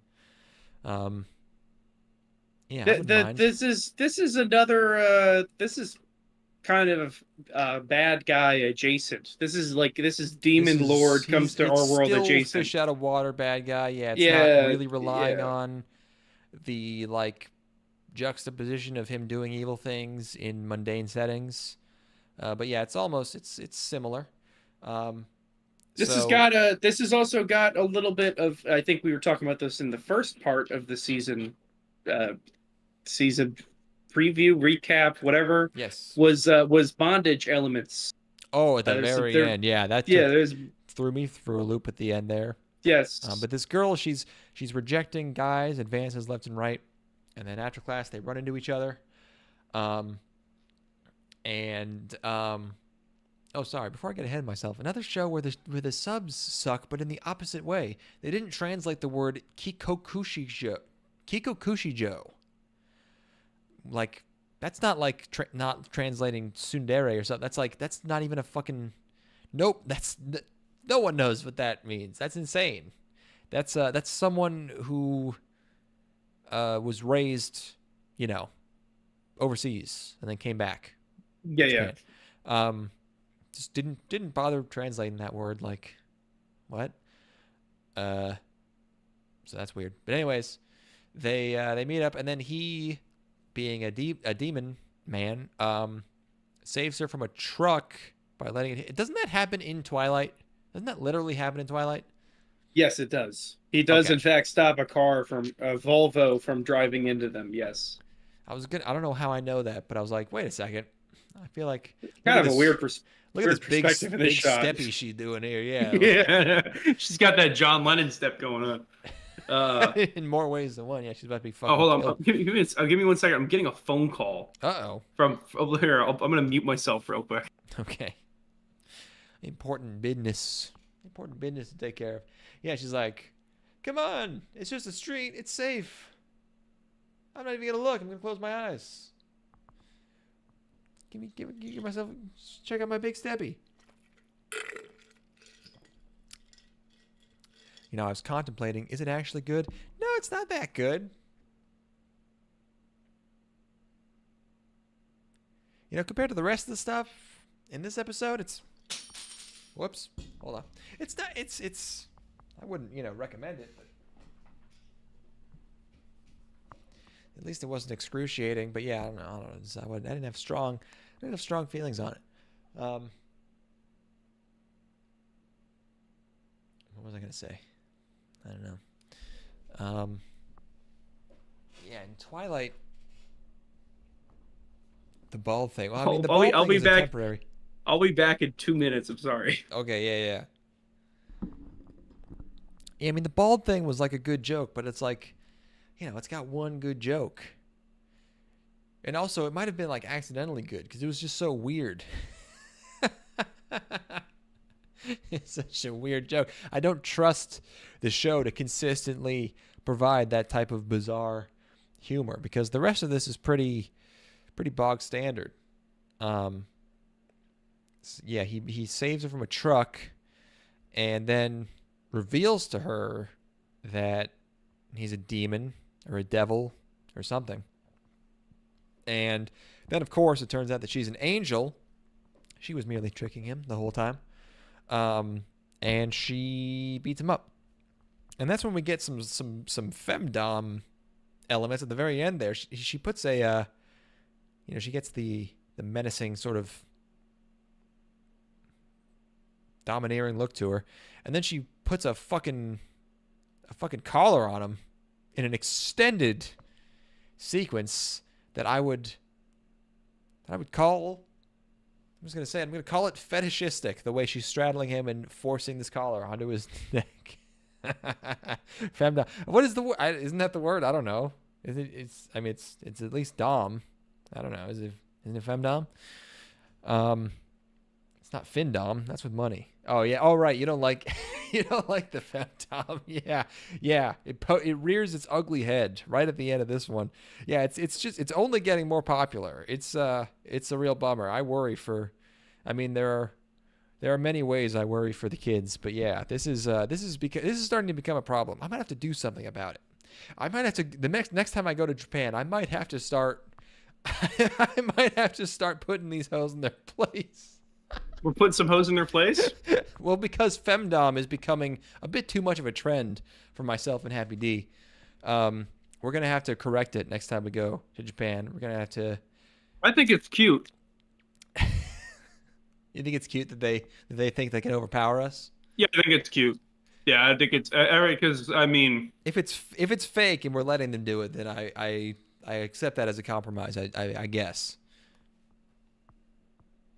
Yeah, no, I think it's adorable. I mean, I've never let a bitch do this shit to me, but like, No. but they like the idea of flipping the power dynamic of like, you touch them in one place and then they just tremble. You know, they're like the idea of that, and they can't fathom. Like, for a guy has to be really aggressive. Well, bitches love to bring up pegging, and they're like, oh, it's like as a joke, but it's like, I know what you're trying to do. And it's like, no, just come on. Yeah, I think you're cute. I think I might be overpowering you. I think I might be fucking wrestling you to the ground right now. And you like it. Yeah, who runs this Family Mart now? Who runs this 7-Eleven now? Huh? You know, there's no greater feeling of power in this world than when you pick a bitch up by the pussy. Just straight up, just 2 fingers in the pussy. You have one hand on her back for like a little bit of support. Yeah. Yeah, and it's like grabbing a cat by their neck. It's like they just calm down. There's nothing like that. Yeah, that's like what's the ultimate move? Just any way that you can pick a bitch up really is enough to just put her over the edge. Doesn't matter. Yeah, so doesn't matter how bad of a job. Their limbs flail around, but they can't reach you. They can't do anything about it.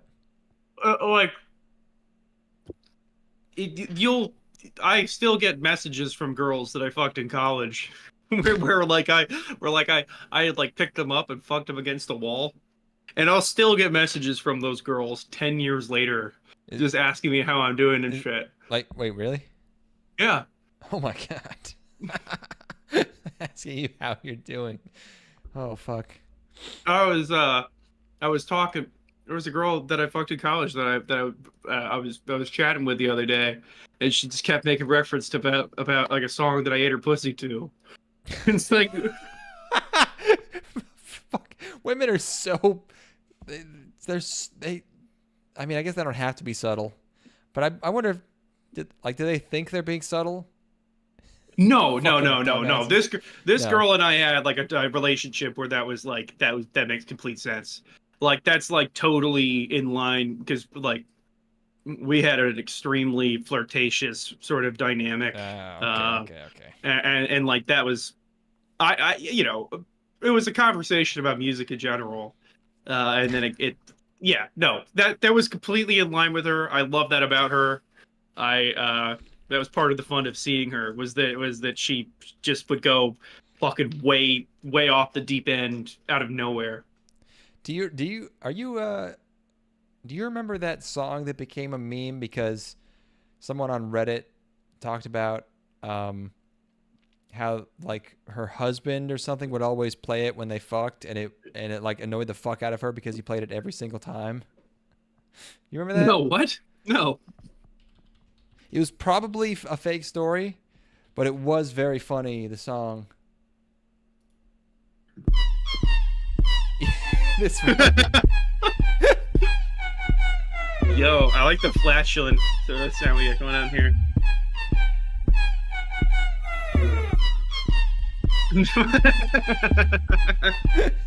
That's good stuff. Like, we should go on that today. He would play this for years and like sensuously fuck to it.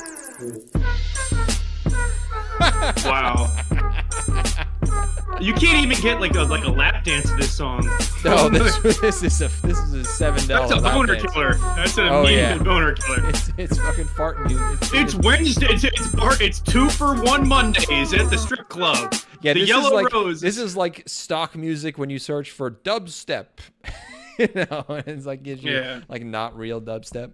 We literally find more real music than that just searching for the most recently uploaded Indian music tracks on YouTube when we're looking for intros and shit.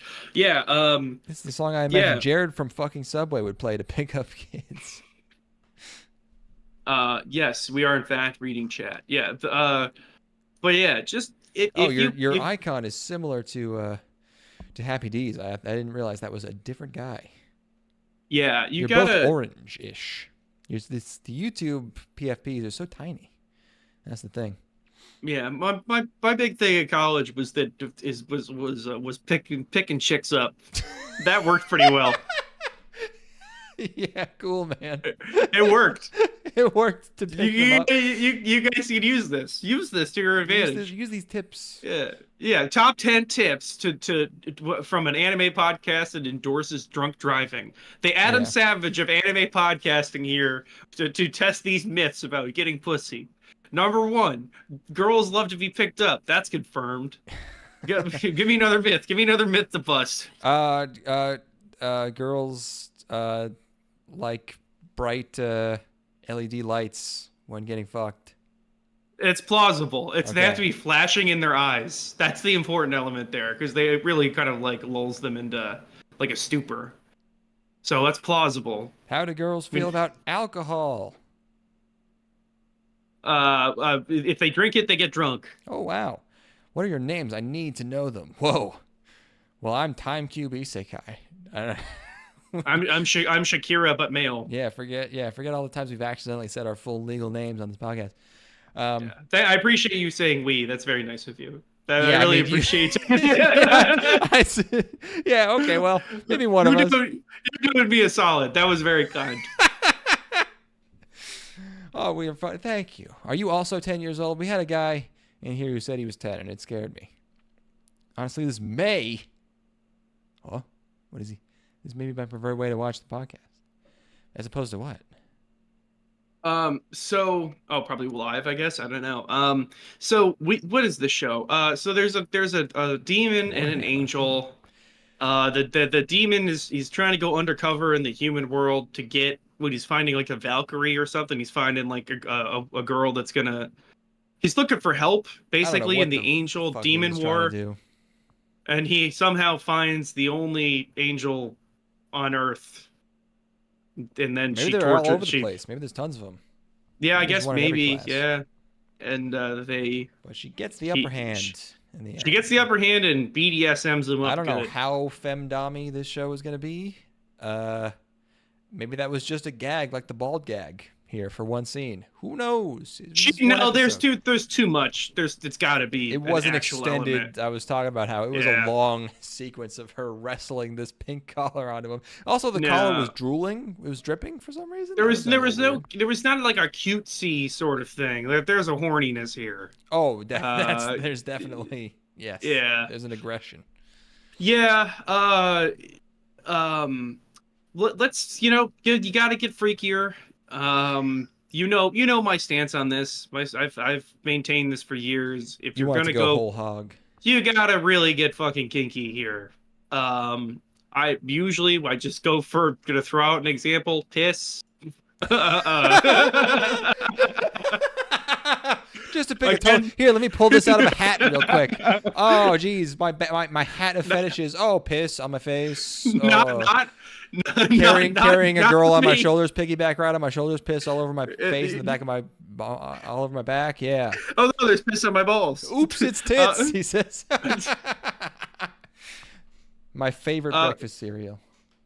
There's no not me. I'm not the one that wants the piss, but I know that there's a piss contingency out there that is looking for their show. It's not going to go there. It's going to be this kind of softcore, kind of BDSM stuff for the rest of the entire show, I'm sure, if that's actually what the gag is. Boring. Maybe it'll be light. Yeah. Shut up, cat. It didn't do much for me. I had to shush my cat there. He's too much to contribute. Next up, we got a real head scratcher, folks. Gekai Elise. Oh boy. Or Dr. Elise, the royal lady with the lamp. I don't think the lamp came into the equation here in this first episode. This is a Korean web novel by Mahou Film, adapted by Mahou Film. Yeah, it's a lady. She's on a plane. She's luring little boys towards her with hand puppetry or something. Yeah, with tricks and she's a deceiver. Yeah. And then we cut the plane starts going down, and I'm like, okay, I haven't seen a plane crash isekai yet, I don't think. Not that I can remember. And the thing just like, it looks like it has one engine go down. It just stalls instantly and starts falling 90 degrees just downwards. Stalls immediately. And we find out that she's a doctor.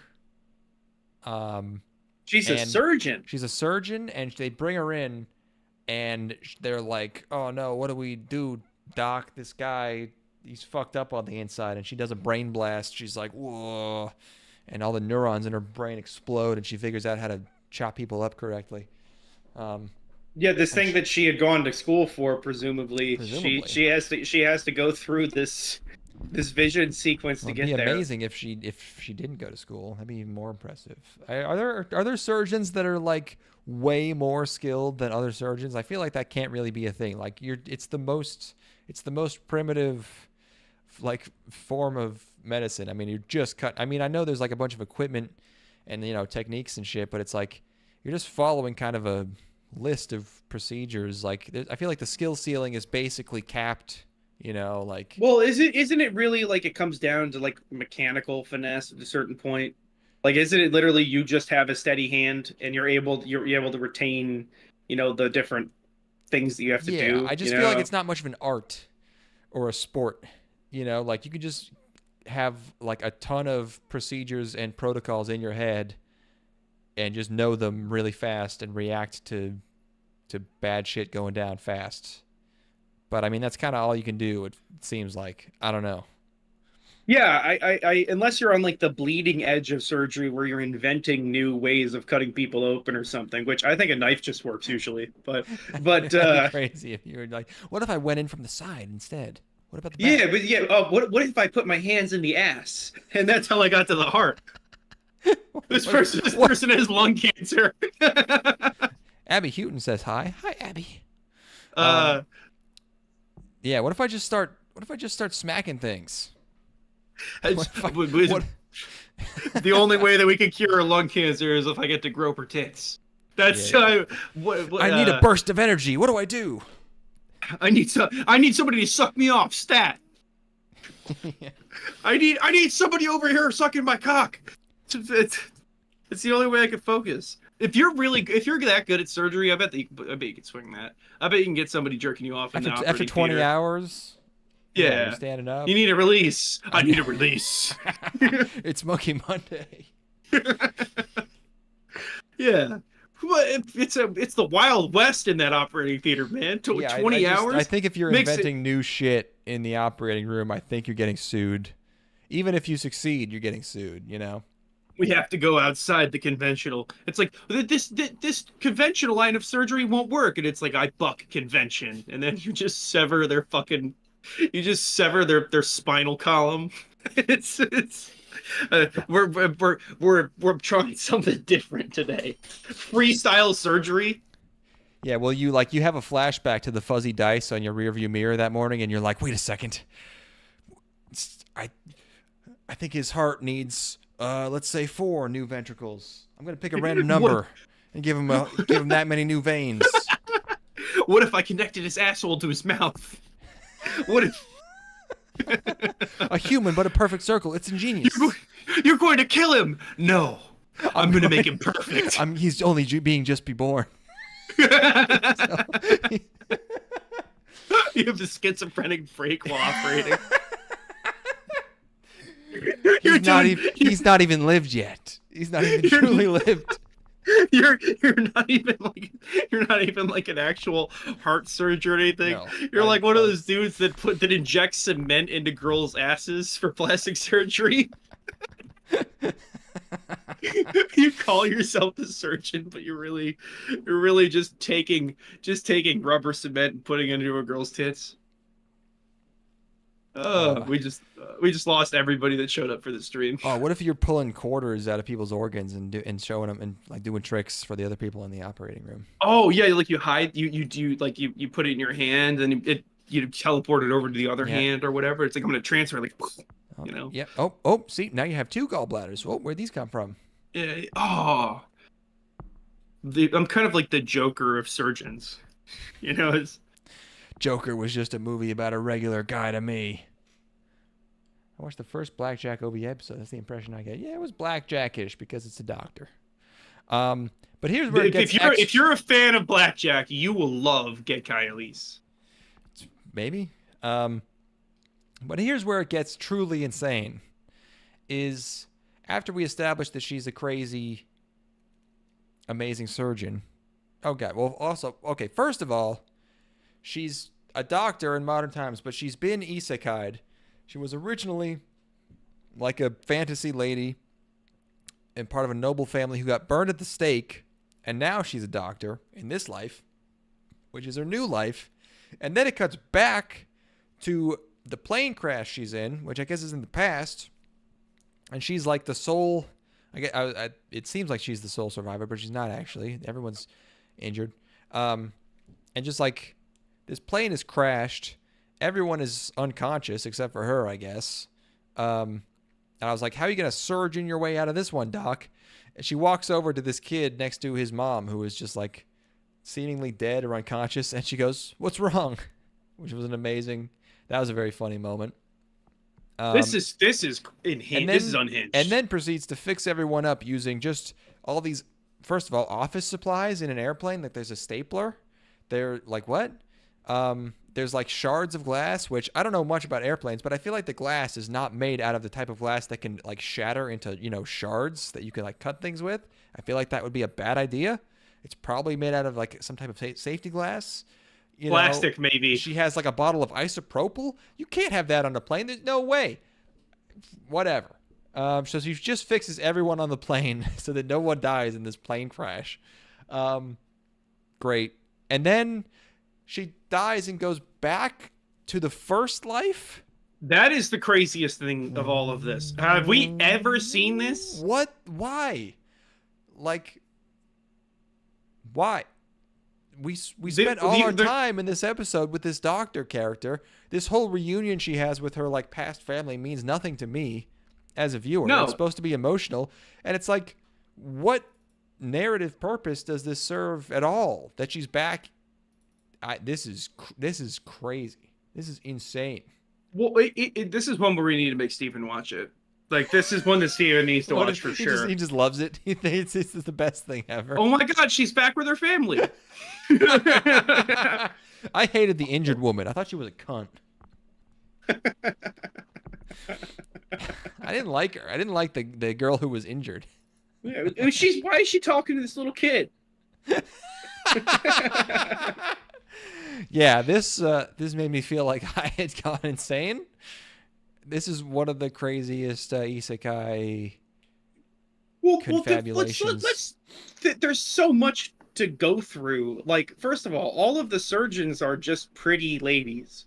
Not that there aren't pretty lady surgeons. I'm sure that there are, but there's 3 of them, and they're all like really, they're all like bombshells. And it's like there's not like a dude surgeon. They don't have one dude surgeon. She in their comes clique. to the aid of a dude surgeon in the first, like, she, the guy's like having trouble, and she comes in and she's like, she tells him what she's doing. But they're also like 20. It's like how long do you have to be? How long do you have to study for to become a surgeon? Probably, Happy, shut the fuck up. At least 8 years, I'm gonna say. Fucking cat. Cat will 6, not 8 shut years. up. If you're gonna talk, you gotta go to the microphone. Nobody can hear you over there. Oh, He has he's gonna stop as soon as he has absolutely no manners. I got him right up to the microphone now. Why don't you say something? Why don't you say some shit right now? Now you're all quiet, aren't you? Yeah. Hi, Happy. Yeah. Let's see what you got. It's me, your uncle. Nothing. Nope. Nothing at all, huh? Planned right up. Of course. Yeah. It's that you make it look so easy where I can just sit here and talk for 2.5 hours every single day because I'm a full-time streamer. Yeah, you're a Twitch just chatting streamer. You just watch news clips and eat cereal all day. Yeah, no, I'm eating hot dogs and going like glizzy overload. And then, you heard that on the what was that? Yeah, I'm an NPC Instagram? character. Yeah, like I'm an NPC Instagram live guy. That really came and went. I wonder if that's still going on. That was funny. Come in my ass. That was pretty much where it got. Pretty fast, yeah. Do they have like a live streaming thing for pornographers? Is there like a is there like a stream on like OnlyFans? I don't know. Yeah, because that'd be a good one where it's like, okay, do you have an NPC lady like where it's like, okay, or a guy? Let's make it a guy just to mix it up. And it's like an NPC guy. Chatterbait. I don't know if that's still a thing, but that was live streaming. I mean, just any cam girl site, Yeah, just you have like an NPC guy who's like, oh, it's like you have selected nipple twister, and he twists his nipple. He's like, ah, and then he gets another one where it's a hot dog, and he puts his penis into a hot dog bun. That was a sketch that Shane Gillis did. It was OnlyFans Dad, and he's got like a business shirt and like glasses, and the family goes upstairs, and he's like riding a fucking Sivian. He's riding a Sivian, and it's just like there's like money noises like cha-ching, cha-ching, cha-ching. He's like, what? You don't like how this is how the sausage gets made in this family. You like all the nice things I buy for you? It's just like he's just almost coming the whole time. He's like, ugh. That's very funny. That's good, yeah. So this was maddening. The show. Yeah, this is one of the mind break ones. Yep. This is like it didn't quite get me. It didn't quite get me. It didn't get me it didn't do a Koto show. It didn't do like a full on, like I had a mental breakdown watching this. Right. I think that if it was maybe, I don't know what that means exactly. I don't know what it means for this show to have not completely broken my mental state, because this is crazy enough to get you there. What a twisted of fate. I agree. Thanks, Korea. Maybe I'm just like, I'm immune to it now. Maybe I'm numb. When was the last time my mind broke? You changed your profile pic? It hasn't refreshed yet. Let me refresh the page. Let's see here. Oh, it hasn't. YouTube hasn't caught up yet. I'm not seeing it. What was the last show that broke our brains? Oh, I feel like there's been so many, and I don't know. Oshi no Ko broke us, but that was more of an external thing. That was a higher level sort of. There's like a meta component there that just isn't. Yeah, it wasn't just like the things that happen. The narrative. Nothing will ever break me the way the Koto show. Is that a clip? Is there a clip of the Koto show? I think I cut a clip. Mental breakdown. Actually, it was like half an hour of us just losing our minds. It was hard to like clip into a digestible. Yeah. That was a while ago too, but yeah, that's essential gang stalking podcast lore. Is the show about the koto, the instrument. Was it the show itself, or was it just us looking at the thing and seeing how it looks like a face? It was the fact that nobody on the show acknowledged the fact that it's a haunting, cursed instrument. It was the thing that fucked us up so much. I feel like we didn't. It was like we were talking about it and we were just like lukewarm on it. It was like normal, but then we started looking at the thing and how like scary its face was. And then that's kind of when it set the music sucked too. That was kind of like the thing that I really think it set it off, is that it's this whole show about the shittiest instrument in the world. And then, I mean, traditional Japanese music is garbage. It's like, I like the thing. The thing that, what's it called? The shamisen. Yeah, it's basically a banjo. That's fun. You're a geisha guy. Well, they don't play it like a banjo. There's never like a danceable tune. Not geisha. But what's the storytelling? Rakugo. Yes, Rakugo theater. I like Rakugo. Well, that's different because that's got like the narrative component. But like when they're just like, you got like a girl going like, that's a little scary. Yeah. Yeah, that shit doesn't work. That's music to get murdered on a small island cult too.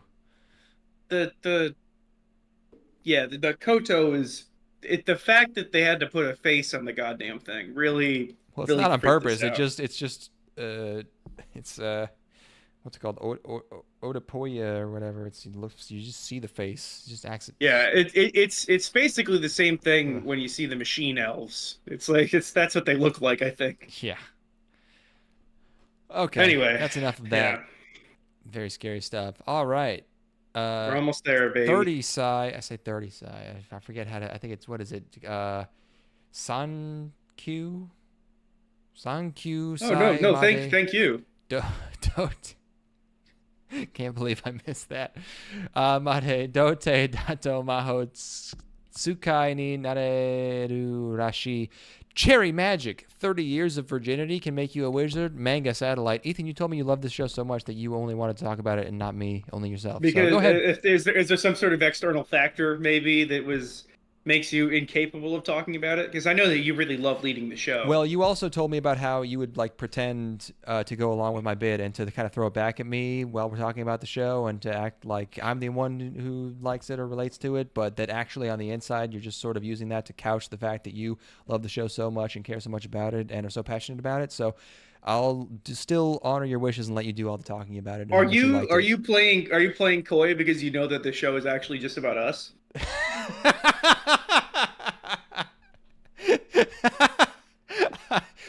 You know which one I am, and you know which one you are. This is an Adam Savage, Jamie Heineman kind of situation. Fuck it. Okay. Neither of these guys are even analogous to the Mythbusters. They're analogous to us, which means that they're the Mythbusters. So 30 Sai Made Doutei da Mahou Tsukai ni Nareru Rashii is a show about a guy who just turned 30 and never got no pussy. So he has unlocked a magical power as a wizard. Yes, literal wizardry. And his power is that he can hear people's thoughts when he touches them, which opens a lot of questions that don't necessarily get answered. But the game Ethan saga, yes, it's about to pay off. It's about to pay off. Yeah. Yeah, was that a woods bit? Was that an in a woods bit? That was that was bisexual Ethan saga. Oh, okay. This is gay Ethan saga. This is gay Ethan saga. This is a whole new arc. Yeah. So he can hear people's thoughts if he touches them. Yes. And he talks about using it. He's like, I want to use it to see what girls are thinking, but if I could touch girls, I wouldn't be a 30-year-old virgin in the first place. So he'll hear people are thinking on the subway, and it's usually bad stuff. It's usually like, oh, my work sucks, or oh, my home life is bad, and Or he gets to this work. guy just touched me. Yeah, exactly. But he gets to work, and his extremely hot, hunky, popular coworker, that is like his, I guess his I think he's probably a senpai. superior or senpai. Yeah, he's like a senpai there, and he comes over and he's helping him with extra work or whatever. He's like, oh, I'm a little bit behind, and then the older coworker comes to help him out, and he touches him, and he's like, hey, wait a minute, this guy has a crush on somebody in the office, not realizing immediately that it's him. So the cute older coworker guy is a gay man that wants to fuck him. Yep. Which I think you can understand how this is analogous, because you're a virgin and you're gay. Yeah, I remember. See, it's funny because I remember before the show you telling me about how you're embarrassed about how much you like the show, so you're going to sort of make a lot of jokes about how I'm the one who's gay. But you know, I understand that and I accept it, and I'm okay with it. I just want you to know that I'm not mad, and I'm glad that you liked it. I'm glad this appealed to you specifically. Yeah. You're really doing a good Jamie Heineman impression right now. Jamie Heineman is a top. Fuck you. No, he's a goddamn top. No, he's a bear. No. He's a fucking bear. He's an alpha predator. No, he is not. Apex predator. Is a walrus. Walruses are tops, obviously. No, he's a seal. That's a bottom. That's so no. Still no. Yeah. So anyway, they just basically have gay dates together. They basically just go on dates, and then he goes over to his place, and they almost have sex. This guy goes from I like girls to just liking attention so much that he's willing to convert to being gay after not having any sort of previous gay experiences in his life, or even considering the fact that he might be gay. Yeah, that's it doesn't even seem like he's even that. It's almost like he's exploiting this gay guy for attention, really, because it doesn't, by the end of the show, it doesn't seem to me like he's like, oh, now I'm officially gay and I want to have sex with guys, whereas his coworker is definitely explicitly into dudes and having sex with guys. Yeah, well, at least into him specifically. You know, that's the thing about, like,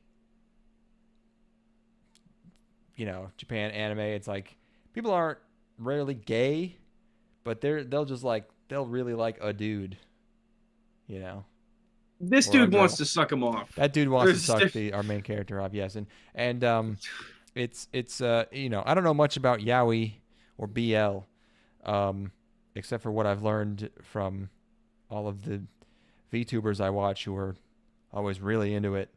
And I understand this is pretty much one of the most common, you know, sort of setups is like, you know, innocent guy, you know, boy who gets, you know, turned, whatever, you know, he gets kabedonned, right? Of course. You're thinking of these Snow White notes. Yeah, the Kodo show we were talking about is Kono Oto Tomare. Terrifying. Yeah, God, yeah. They did make a second season of that. Yeah, that freaked me the fuck out. Because it's the promo. We've done this a number of times before, but we're just gonna play the hits tonight. Let's look at this poster again. Let's really, go off. We had one of our best riffs of all time is when we just talked about this poster for like half an hour, and we're like we were reduced to hysterics over it, and we can never recreate it. But the second poster for the second season is really funny too, because they're all like fondling the instrument, and they're all looking. There's just something uncanny about the way that you have to interact with it. Yeah, well, it's like we realize that they look like these just unfeeling, unflinching faces, and they're just like wide-eyed, like gaping-eyed at fucking something that you can't see that's beyond like the veil, and it's just so discerning. Well, the instrument is so monolithic too. Like it just takes up so much space. Yeah, it's like it's possessed. It's like something that has to be inhabited by like a spirit. Well, it It's, doesn't integrate well into an anime environment. Like, it's No. not an instrument that Like, we lends have to itself have to all being the. simplified. I'm sure we said all this. I forgot everything we said in that riff. We probably said all the same stuff, but it's like, oh, we have to have the characters all posing with their instruments, and it's this giant fucking block of wood that's the size of a person and looks like a cadaver that they're carrying around. Oh, it's just as bad as I remember it. It's just as bad.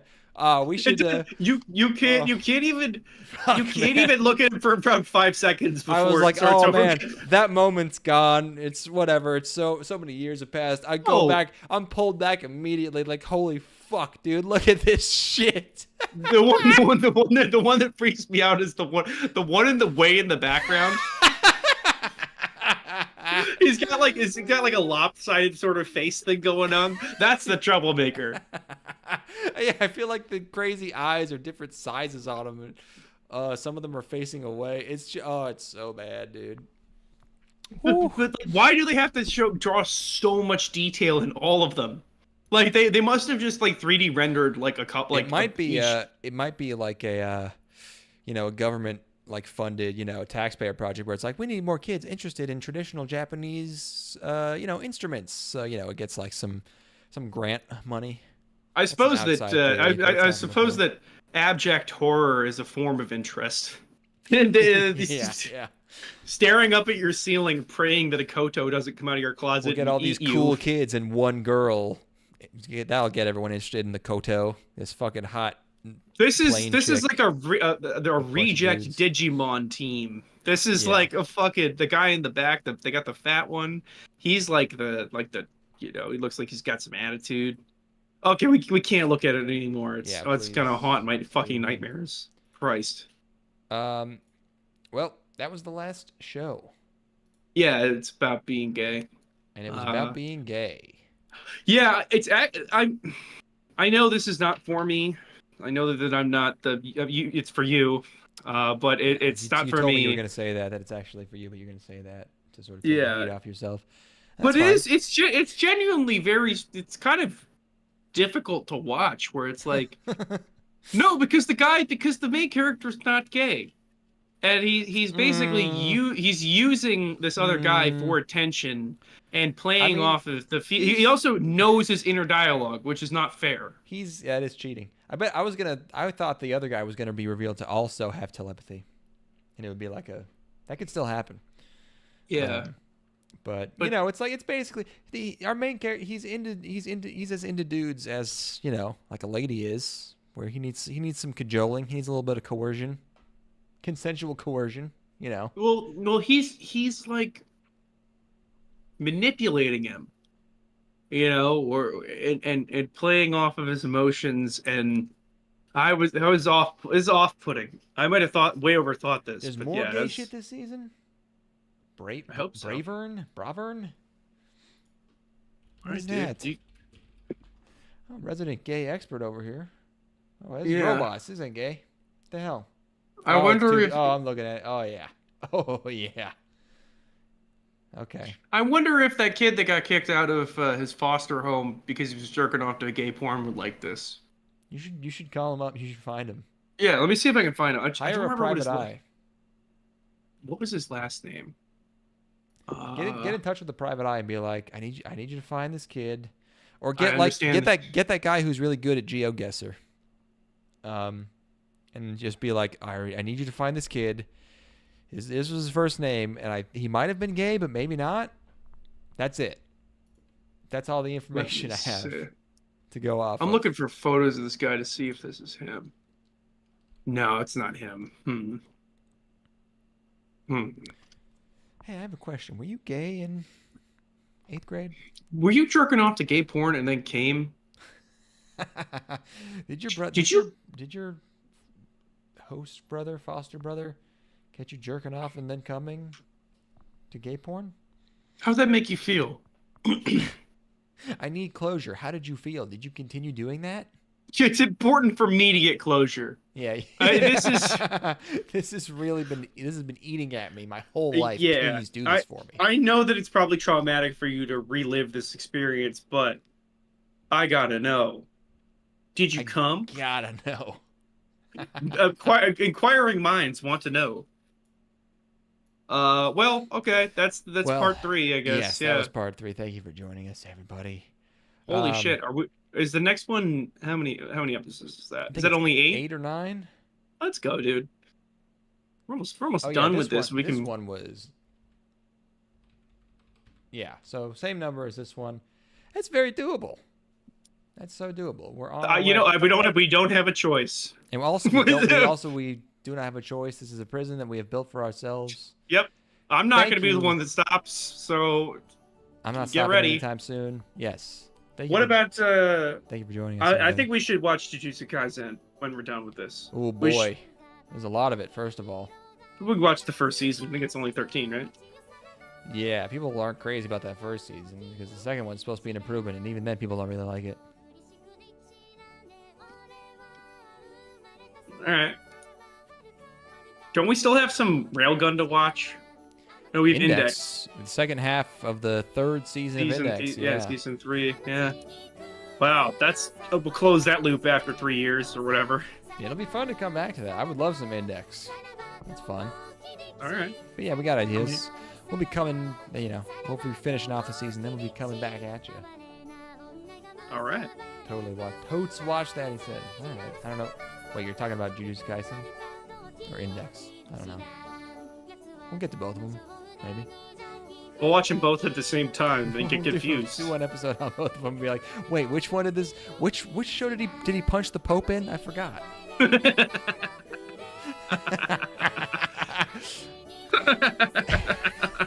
That's it. I always get tripped up like that. Yeah. I know. Yeah. Which one was World War III happening? All right. Bye. See you next time, everybody. Bye. 腹黒の顔に彼女は気づきもしないさらばさらば遥か遠き知らん奴の仕打ちに気をやみ彼女は死んだのささらばさらば遥か遠き知らんあの地に帰れるならくれ